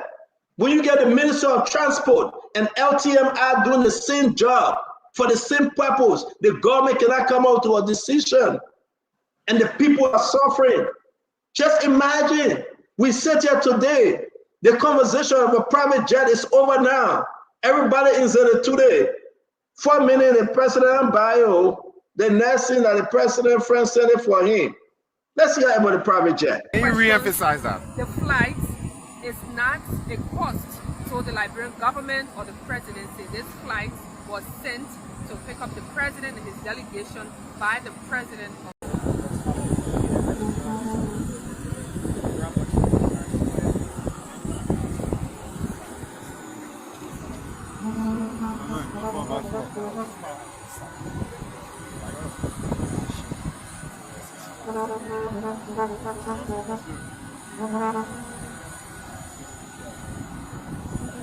Can you re-emphasize that? The flight. Can you imagine? They cannot coherently get the story straight because the government have resolved themselves into lies and cursing. Mr. Kwame says it's okay when the president goes into certain terrain, he can fly a private jet. One of the biggest, kind of window on that private jet, kind of windows. They said our Togo president sent it for him. Can you imagine what we have put ourselves through? I'm coming, let me let this thing on Winfred. That thing you can do, you say, we get propaganda and we win. Because you won't be scientific. That way you will not win. But the issue remains. Yeah, man. The man will be scientific. My man, all of them, we got to call all on the issue. Yeah. I sent you Togo Airline. We all have the logo on it. So Togo Airline ain't got no Togo symbol on it. They just grab that airline. But there will be something we got to say, guys. This is not a joke. When the people causing you, my fellow Liberian, know that Sefini. When the people cannot pick up your phone calls, like before, my fellow Liberian, know that Sefini. When the people cannot visit you like before in your neighborhood, know that Sefini. When you visit the offices and they have to take the back door, know that c'est fini. The government is done. When you had Daniel Sano cussing, you know that it's finished. When you had Jeremy Pierre taking cell phone from journalists and breaking it and beating on them, even the human rights report can attest to it. Know that it's finished, it's over. It's just about time. It's just about time. The Liberian people will speak. We trust the Liberian people. The time of lies. Click, click, click, click, click, click. We are coming there. So we need a reform. We need a complete reform. Look at Kula's face. She's saying that she didn't believe herself. She's laughing. She didn't believe what she's saying. She said some people will say, I mean, she's talking about, we got to test her, say, leave me alone. She said some people will say, the paper running private jet. Yeah, private jet was bad, but now it's good. You'll be on the job who have only 10 windows, but now they won't get 36 windows. You will explain tired. The Liberian people ain't stupid no more. But on this no fault, say your own. And I say my own. No, I just had some questions to ask, Stanton, just clarification. Because my understanding is from Mr. Cummings' interview, and from what I know, there is a direct flight from Monrovia to Lomé, Togo. Isn't that the case? So what necessitated? Esca. Yeah. So what necessitated the private jet? And then my other question. So that one is to you, Stanton, if you know the answer to that or whoever. But then my other question would be to former Representative Gray and Uncle Sam. I mean, every time the president goes out or is traveling out of the country, do you have, or do you need to have this sort of honor guards and the red carpet and all that sort of stuff? Because I don't know. I mean, maybe. Well, let me answer you. I mean, again, you know, thank you very much. Greg can answer it. Anyone can answer it. It was bad then, Joe time. On the show, we beat on Joe for that. That they will close all the offices, all the ministry, and go salute the president and shake hands.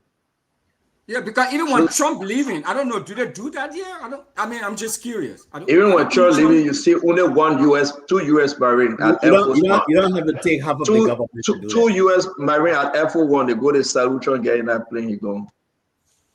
You don't see people lining up. That's an African tradition thing that we say was bad, and now it happened on a Barca. I'm gonna let go home, man. You see, people are not being factual. Whether Barca, whether we are, whether Ellie, whether Charles Taylor, whether Topman or Tobo, this has been the routine where the president, when he's departing, some officials of government will go see him being departed. When he's coming, some officials will still go and receive him on the airport while coming back. So this has been a routine. It's just that it was already exaggerated during the CC administration. And now it's more than the CC administration in terms of the number of people who go to the airport. So yeah, but if we try to cut down waste, right? If we try to cut down waste, I mean, aren't there some of the places that we need to start, chipping away at? I mean, even if it's a tradition, we can still, look at the convoy. So I think Mr. Cummings even talked about that too, right? Talked about the convoy. You only talk about the tradition at the airport, but the convoy, that'd be realistic. That'd be real, gentlemen. You follow gracious opposition. Yeah, you follow Ellen convoy, you follow Weah convoy, you follow Burger convoy, and Charles Taylor. You compare President Burger convoy to Charles Taylor. Though there are more tasks in terms of the security routine. But Charles Taylor was a little bit understandable because it was right after a war. Yeah, no, I'm not talking about the security situation. There's not guests that the camera or Spoon bringing that to us. Everybody bringing that to us. Whether we have the Eagle spike for over 1 hour, just waiting for the president car to come and pass that convoy. It's a strange thing. It didn't happen Ellington. It didn't happen Weah time. Let me repeat. The Kakatan Highway has shown that, the RIA road has shown that I'm on RIA road now as I speak to you, that there's a consistent routine. I don't know for which security reason, but it's like just all time. Even maybe more than just all time, waiting for 1 hour to move and all vehicles are being biked. This doesn't ever work. That's not argument. Okay, we got video, we have social network to show Erin Convoy, to show Joe Weir time, how long people waited for before the presidential convoy. But these are public records. We shouldn't shoot up for it. But I think it's just too much. Yeah, it's just too much now. But thank you very much, guys. Let's try to close up on this. I think we have said our piece. It's a beautiful Friday. It's time to go out, and if you not going out like Uncle Sam tonight, I'm encouraging you. If you get something in your pocket, just go out and take your wife or take your political advisor with you and go out, and just chill. No,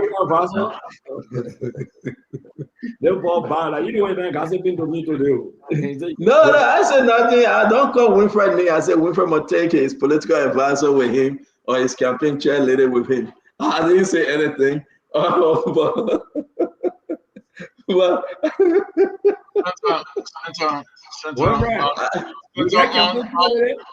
On Momo Sarah's page, you can see him posing. I sent it to you, posing in the private jet, the biggest in the history of Liberia.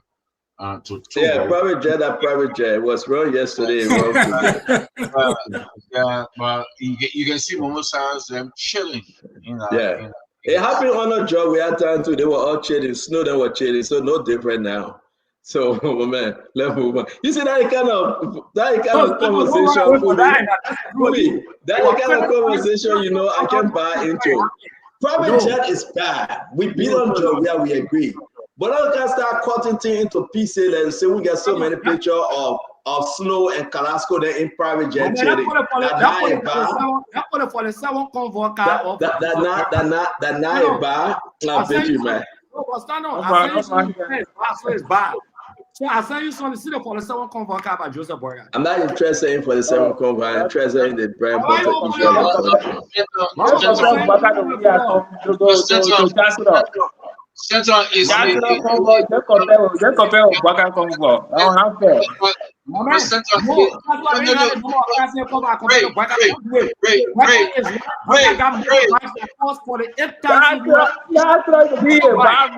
That's what it is. Have you seen the behind the way you motorbikes that big? This is a different time, man. My man, don't do that, man. So, guys, let's close the show. Let's start with Uncle Sam. Guys, let's close the show. Guys, let's close the show. Let's start with Uncle Sam. I want to say thanks to all of you. We really do appreciate you for joining us, man.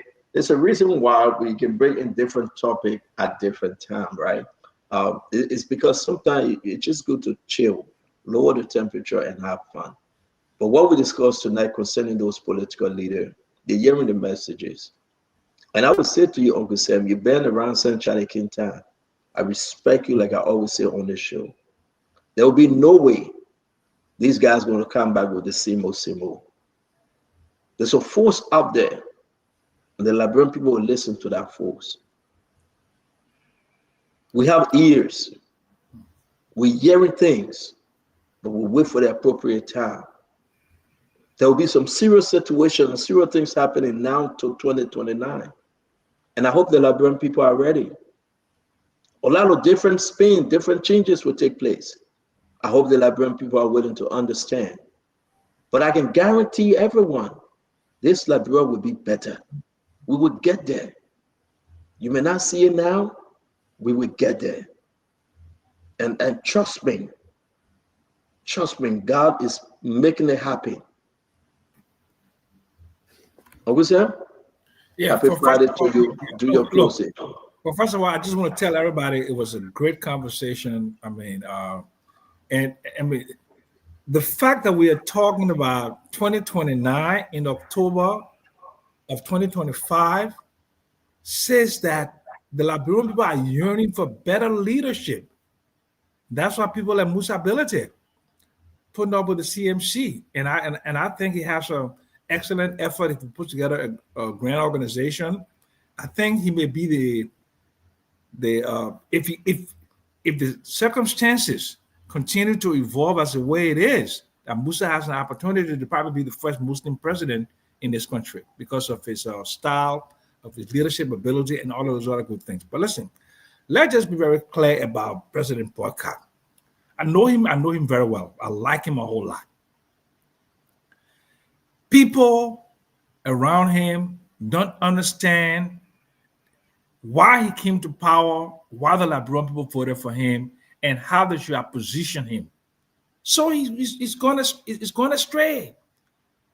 You talk about the lie about the 48 condominiums, right? And then you don't have a good explanation on villas in Foya, a faraway place from the city of Monrovia.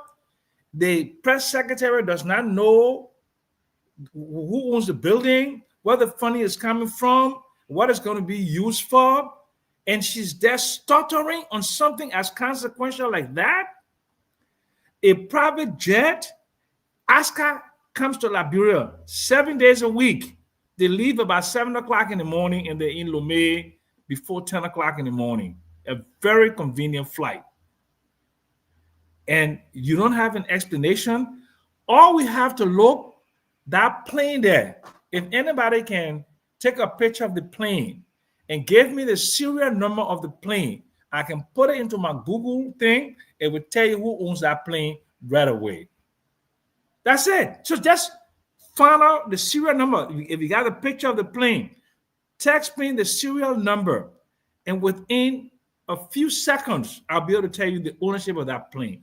So stop playing these dangerous games against the interests of Liberia, but against the interests of a very good and decent man. Joseph Boyka was a symbol of a transformation from people who thought George Weah was not going the right direction. And they brought this man, and he gave you power. He gave you power and authority as young people to provide guidance and put this country in a totally different direction. Why are Liberian people yearning for George Weah today? Because they see that there is no significant or even a minute change that they can see that contrasts the Unity Party governance with the CDC. With the CDC. And that is tragic because Joseph Boyka is a good man. And I'm hoping and praying that he would have put together a team of patriots, of people that well-disciplined, aware of project delivery unit at the executive mansion. You take 2 years to buy 285 yellow machines, and you're not even doing it right. Yeah, you still have issues. When was the last time we heard about asset recovery? Asset recovery. When was the last MedTech, CTM, LTMI, all of the things? You were against harmonization. Why haven't you reversed harmonization? All the things that you said you were against, you are pro it today. That's why we're having this conversation about leadership in 2029 when it's only October 2025. I love you guys. Let's see what we can do and have a great weekend. Hope you guys go to your favorite places of worship and pray for Liberia. And this story on this thing about the lady burning a pig, this is sick. It is sick. That's a witchcrafting, Uncle Sam. Yes. Let So say that, and the woman is 6 months pregnant. The woman is 6 months pregnant. And this prayer mother said that this girl born this black pig, and they have a picture of it on the internet. That tells you how much we need to do to change the psyche of this nation. Unity Party, CDC, they are Liberians. They all have the same psyche and mental disposition.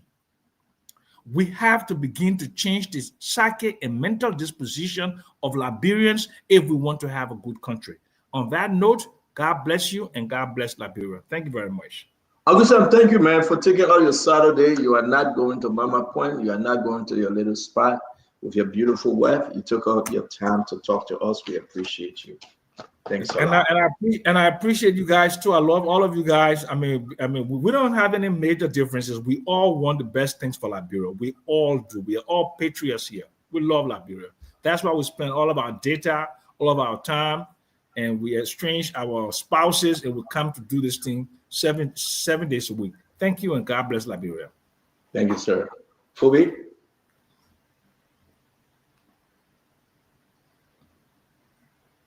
Yeah, so it's a good show. You know, the road to 2029 will get tougher and tougher and more exciting as we draw closer.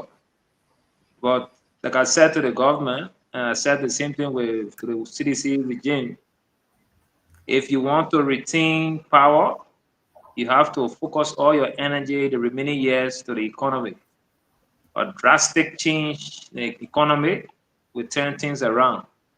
When people are okay, when people are not hungry, they don't make bad decisions. When people are hungry, they will make decisions based on what their stomach tells them. And that's why you see they will be settling for a cup of rice, they'll be settling for t-shirt, they'll be settling for $5, they'll be settling for transportation from one point to another to go and vote because they are hungry. They see those things as, and a lot of people don't even know why they vote. A lot of people don't even know, that they are the one paying those that work in government. And that's the biggest problem that we have as a nation, because people don't know the essence of government in the first place.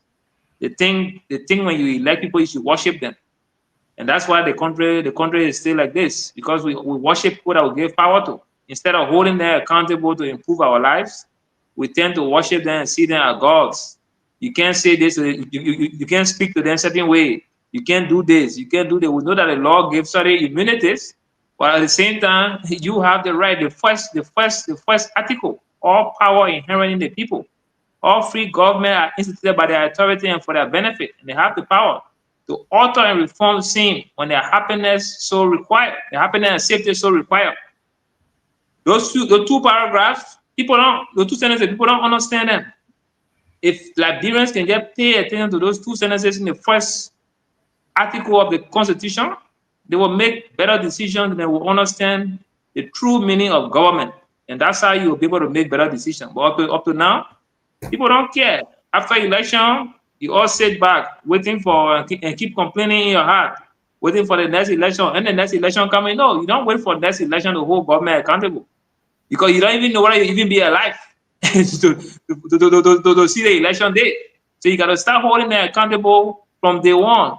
Start pointing out those issues. You don't have to be rude, but point out the issues. The major issue that will affect your life, the campaign promises, hold them accountable to them. And the issue about people yearning for the opposition or people yearning for we have got more than 700,000+ people that voted for him.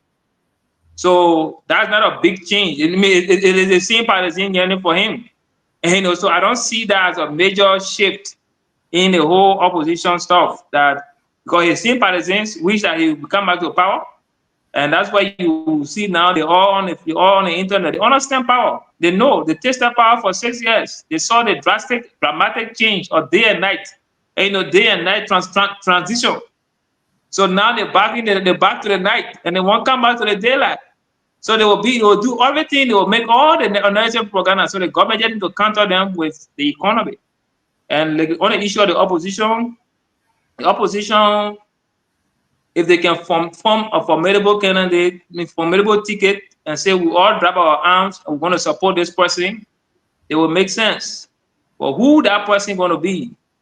Right now, the most likely person going to be George Weah, because his base will not allow him to even go second or even back off. Man like Gray here will tell Weah, say, "We gotta do that ticket." You will not tell Weah, say, "Sit down, let Cummings go. Sit down, let Benete go." They will make sure that, look, man, you have to be on that ticket. Man like Kev here will not tell you, say, "We are back off and let's support this man." No, they will do everything. You listen to former Minister Kimia. And came on that they were just making our own stuff. He came on and just made it clear that Weah is coming back. With all the speculation that Weah will not be back, he came on and spilled the beans that Weah is coming back and they're going to do everything. So all those guys going to rally around to push Weah. So the opposition want to go with one force, the head of the ticket going to be we are. So are they willing to push we are again? That's the question. The only one person I think can do that from the opposition bloc that I see, and that's Bility. But the others, Mr. Cummings and Gonglo, I don't think they will rally that support them and hold and live we are as a candidate. So that way, I don't see a formidable ticket from the opposition camp. But we all look forward to seeing how 2029 will look like while we're around to play our individual part. But the economy is what if the government needs to do anything to change around is the economy. And Kun would be the most likely person to replace Waka. And I don't think Nima Kante will not support him if he's on the ticket, even if you have a Gonglo or you have a Kogat trying to defer other places. Nima will still give Kun their blessing. So the DPP now will be a key factor to solidifying a base across the country. And it's up to him now to be able to reach out because the president is giving all the opportunities and making him not be a packer. So now he has to start to reach out to other people and see how he can build his base while waiting for 2029. Thank you. Thank you very much, Fubi. We appreciate you. Tama? Yeah, thank you, CEO. Really good show tonight, and you know, our fellow panelists are always a pleasure to be here to contribute to Liberia. As I should say in my opening, look, government is a place to serve. Government is a place to come, you know, to provide service to your people. If you are coming to government thinking, oh, I'm going to try to go and get rich, go grab and go, come grab and go, then government is not a place for you to be. And I say this to say that those who have found themselves in government yesterday, today are out of government. And those who are here today, are there today, are going to find themselves out of government tomorrow. If you have been called to serve the presidency or to serve in any capacity, you have to be honest with yourself. When I listened to the press secretary today, I was embarrassed. For a press secretary, the president, not to have information and say they got to go source that information to come and inform the Liberian people. You owe it to the people to be transparent. You owe it to the people to communicate and let them know what is happening in your government. You owe it to the people to really open up your government. If the president is taking a private jet to go to Togo, that information should be made available. They don't have to question you before you let us know. But here's what Liberians going to be looking for in 2029. Kun is going to be a formidable candidate. It's going to be hard to beat if he's on the head of the ticket. And CDC is going to try a comeback. They may try, but it's going to be Kun's election to lose if he's an arrowhead. But the Liberian people want to hear from those who are going to be coming forward to say, what are you going to do differently for your people? If you were to be given a chance to be president, what are you going to do differently? What economic policies are you going to be coming with? How are you going to address the bread and butter issues like jobs, like healthcare, like education? How are you going to continue wherever this government is going to stop to continue to open up the roads? There are many parts of Liberia that are not pliable. They're not accessible. And I know this government has taken the arrest agenda and rules as one of its signature projects. But how far can they go? Hopefully, we can get some rules before this government, term come to an end. And those are the things that Liberian people will be interested in hearing. So if you are coming back to power or you want to come back to power, be ready to let us know, to let the Liberian people know how you're going to lead, what you're going to do differently, how you're going to address the issue of corruption and accountability, how you're going to prosecute people who have been involved. This is what Liberians are interested in. We can sit here and do all the wishful thinking and all the analysis, but the Liberian people will make a choice. Remember, in Liberia, money alone doesn't win you election. If money could win you election, CDC wouldn't have lost the last election because they were the incumbent. They were the party in power. If money could win you election, Alexander Cummings would have been president. Money alone doesn't win you election in Liberia. Look, I want to just thank you, CEO, for this network, for continuing to provide this service to the people of Liberia. If you allow me, CEO, I like to inform the public about Miss Catherine Levi Daniel's appearance tomorrow on the show with her husband, and the CEO has accepted to host them. We wanted to bring them on last week. So this is a young couple in New York, and the wife is facing a medical issue. and they need to raise about $30,000. The treatment is available, but it's available in Germany, and they don't have the means right now. So the CEO and the network has agreed to bring them on. They'll be coming tomorrow afternoon to share their story. And we look forward to getting your support so we can support them. Thank you, CEO. It's been a pleasure. Kamal, thank you very much. And just for the record, we are not the network for them. The network is providing an opportunity that they can tell their story.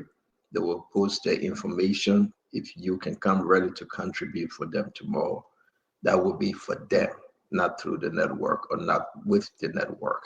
Got it. But we're going to host them. We want to say thank you very much for even announcing that. Thank you very much. Thank you. The Honorable Karis Mosegre.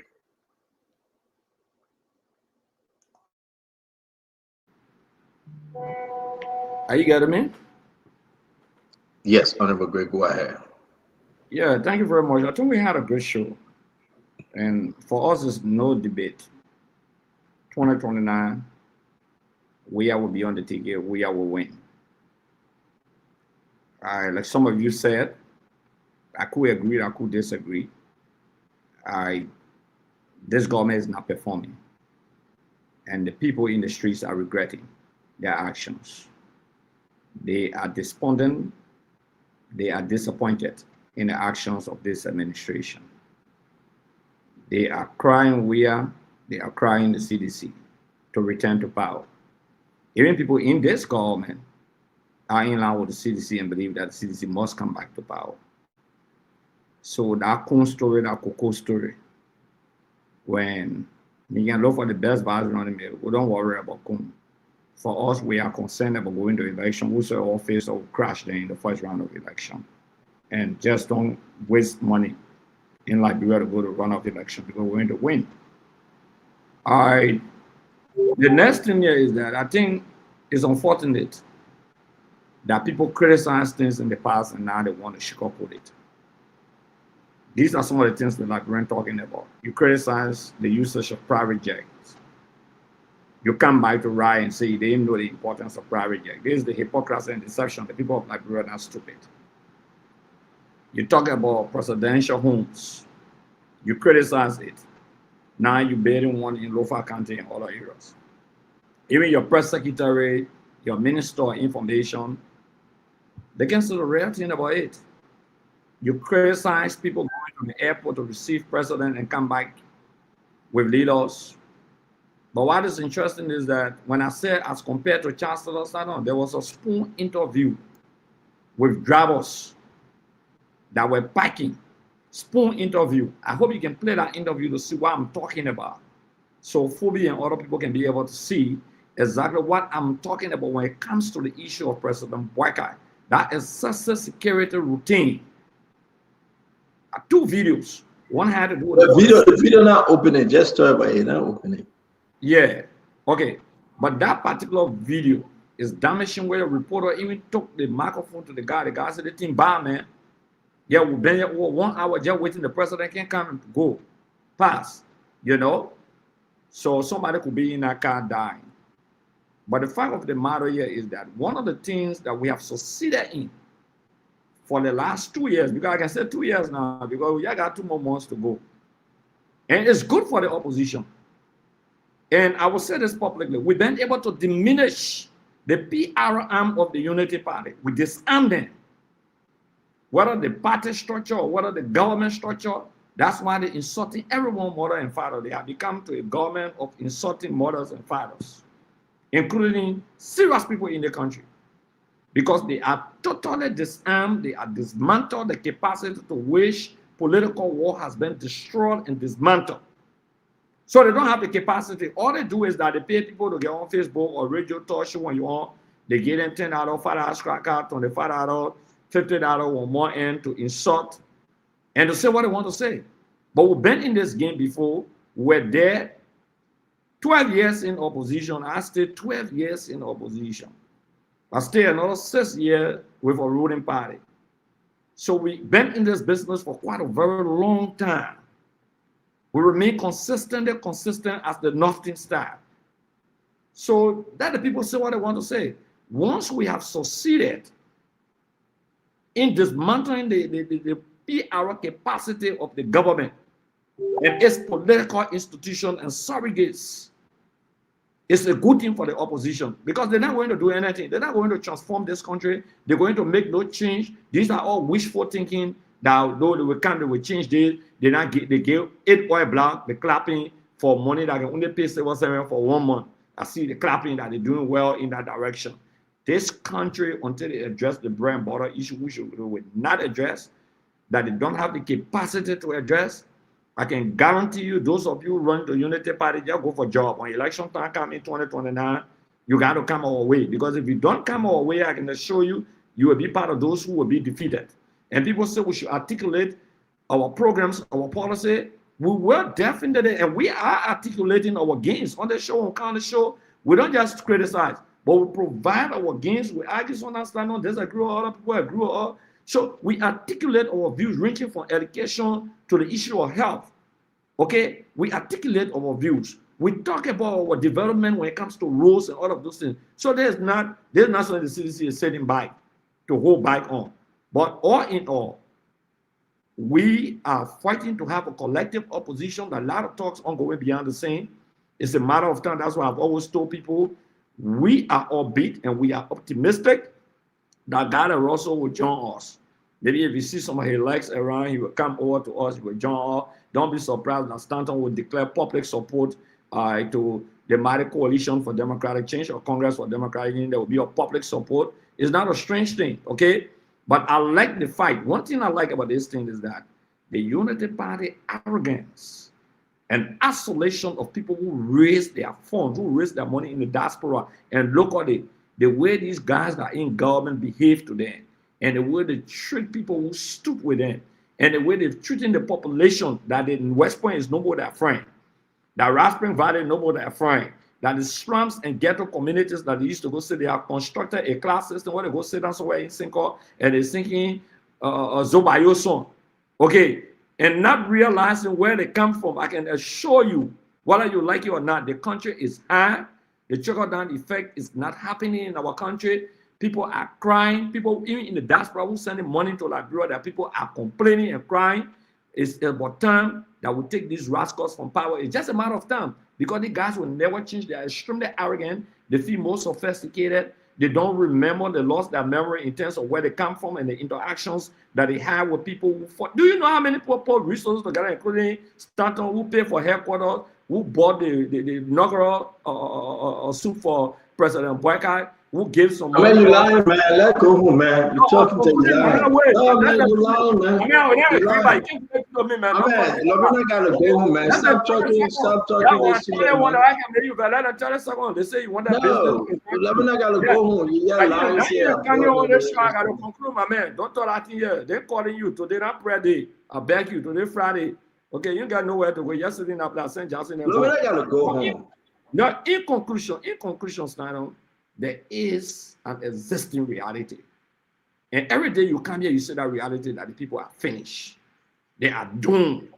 Because we, not just we, the opposition saying it, even their supporters, people who voted for them, they believe that they made the wrong decision to bring these people to power.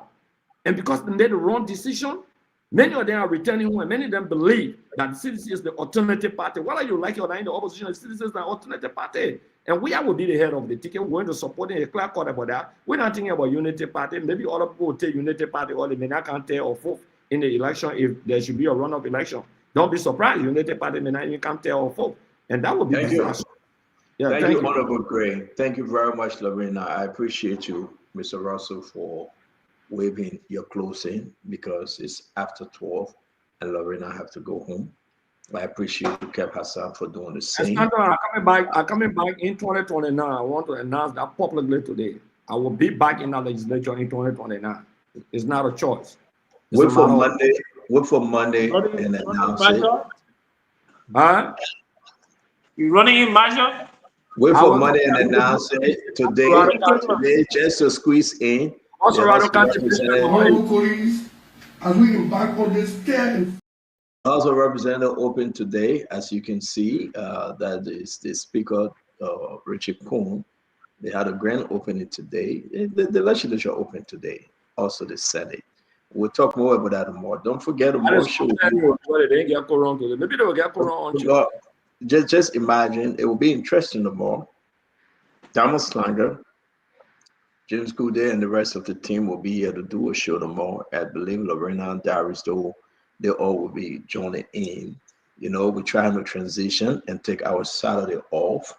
You know, if you have friends out there you want to hang out, that's the beautiful time to leave Spoon for the bait. But leave Spoon with the Junior Comrie. Russell, they are the Junior Comrie. Let us see that one too. After 5-6 days, let's sit back and watch them. You shouldn't even watch all government. The Junior Comrie that so Diamond, you know, Darius, James Goudet, they inviting other people. Lorena, I was in the chat. is Lorena going to be there? They said Lorena will be there. I don't know whether she have the Lorena time. is not a Junior Comrie. I beg you. Oh, she's not. Okay, so my friend, why you asking too much about Lorena? Stop, don't do that. Are you a campaign manager? I'll Lorena be my campaign manager. Man. I said, Stanton. Yeah. But man, I see you, but man, I represent Gray. What great being. So I know asking for your campaign manager, you run away now. Yeah, kept my brother was good. I mean, like the Fubi. I see you, Lorena.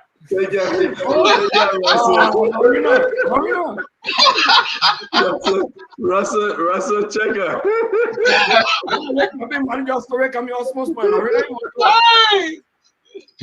Russell, I don't know even why you asked that question. You know you're in the campaign manager situation, then you ask that question. I want to say thanks to all of you. Lorena, thank you very much, man. Lorena, you my campaign manager, yeah? Thank you very much. I appreciate Lorena, you. my sister, where SDA? So We really want to appreciate Lorena, but don't forget, that will be a special program tomorrow. Diamond Slanger, James Goudet from, I heard that they're preparing their own flyer. That's Spoon Talk though, but Spoon Talk with the Junior Comrie. They will be here discussing issue on Labrador. Join them tomorrow, the same time, same place. It will be a big one tomorrow, you know, and we will sit back, we will watch, we will not come on, we will watch the show, but we allow the young men and women to have their say and imagine. No, listen, you know me. I love this. Trying to give her that salary. I did everything possible to drop that salary, my man. Hey, man, yeah. As soon as the show start getting hard, you see you jump on the kitchen and count on. No. Saturday, great man. I know Lorena gotta go. Saturday is it's gonna be a very basic day. You know, JR in 9th grade, he want to do different activities. You know, I cannot put everything on Madame. So I have to take that Saturday off for him, especially. And that's what we're doing. So you talk about getting up in the morning, haircut and everything, you know, that's how it is. So we happy though. We happy that we have men and women to continue the good work. But General Gray, thank you very much, man. We appreciate you, my friend. Man, good you Lorena, man. I've been knowing Lorena for a very long time. Yeah, it's a very nice lady, very articulative academician from SDA. She is. She's not a sedition. Thank God for that. I'm not from a sedition. I said I know from SDA. It's not a sedition. Thank God for that. Thank you very much. Good night. Yeah, yeah, man. Yeah,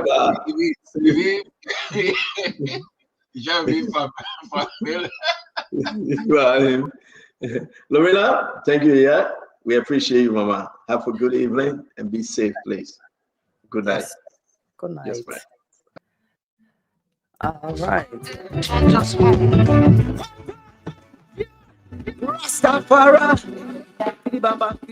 Okay, so we say thanks to you, all of you, for following the show and your contribution. The fact that you listen, you watch, you share the show, you left your comment, you made your contribution. As we heard, a fresh edition comes on tonight at 8 o'clock right here in Liberia. We're going to be live on Spoon FM at 107.5, Fabric 101.1, Spoon TV, Fabric TV, Support TV, and of course on YouTube, Spoon Talk. My name is Lorena Honoree. I will always tell you to put God first in whatever you do. Have a wonderful evening. Good night.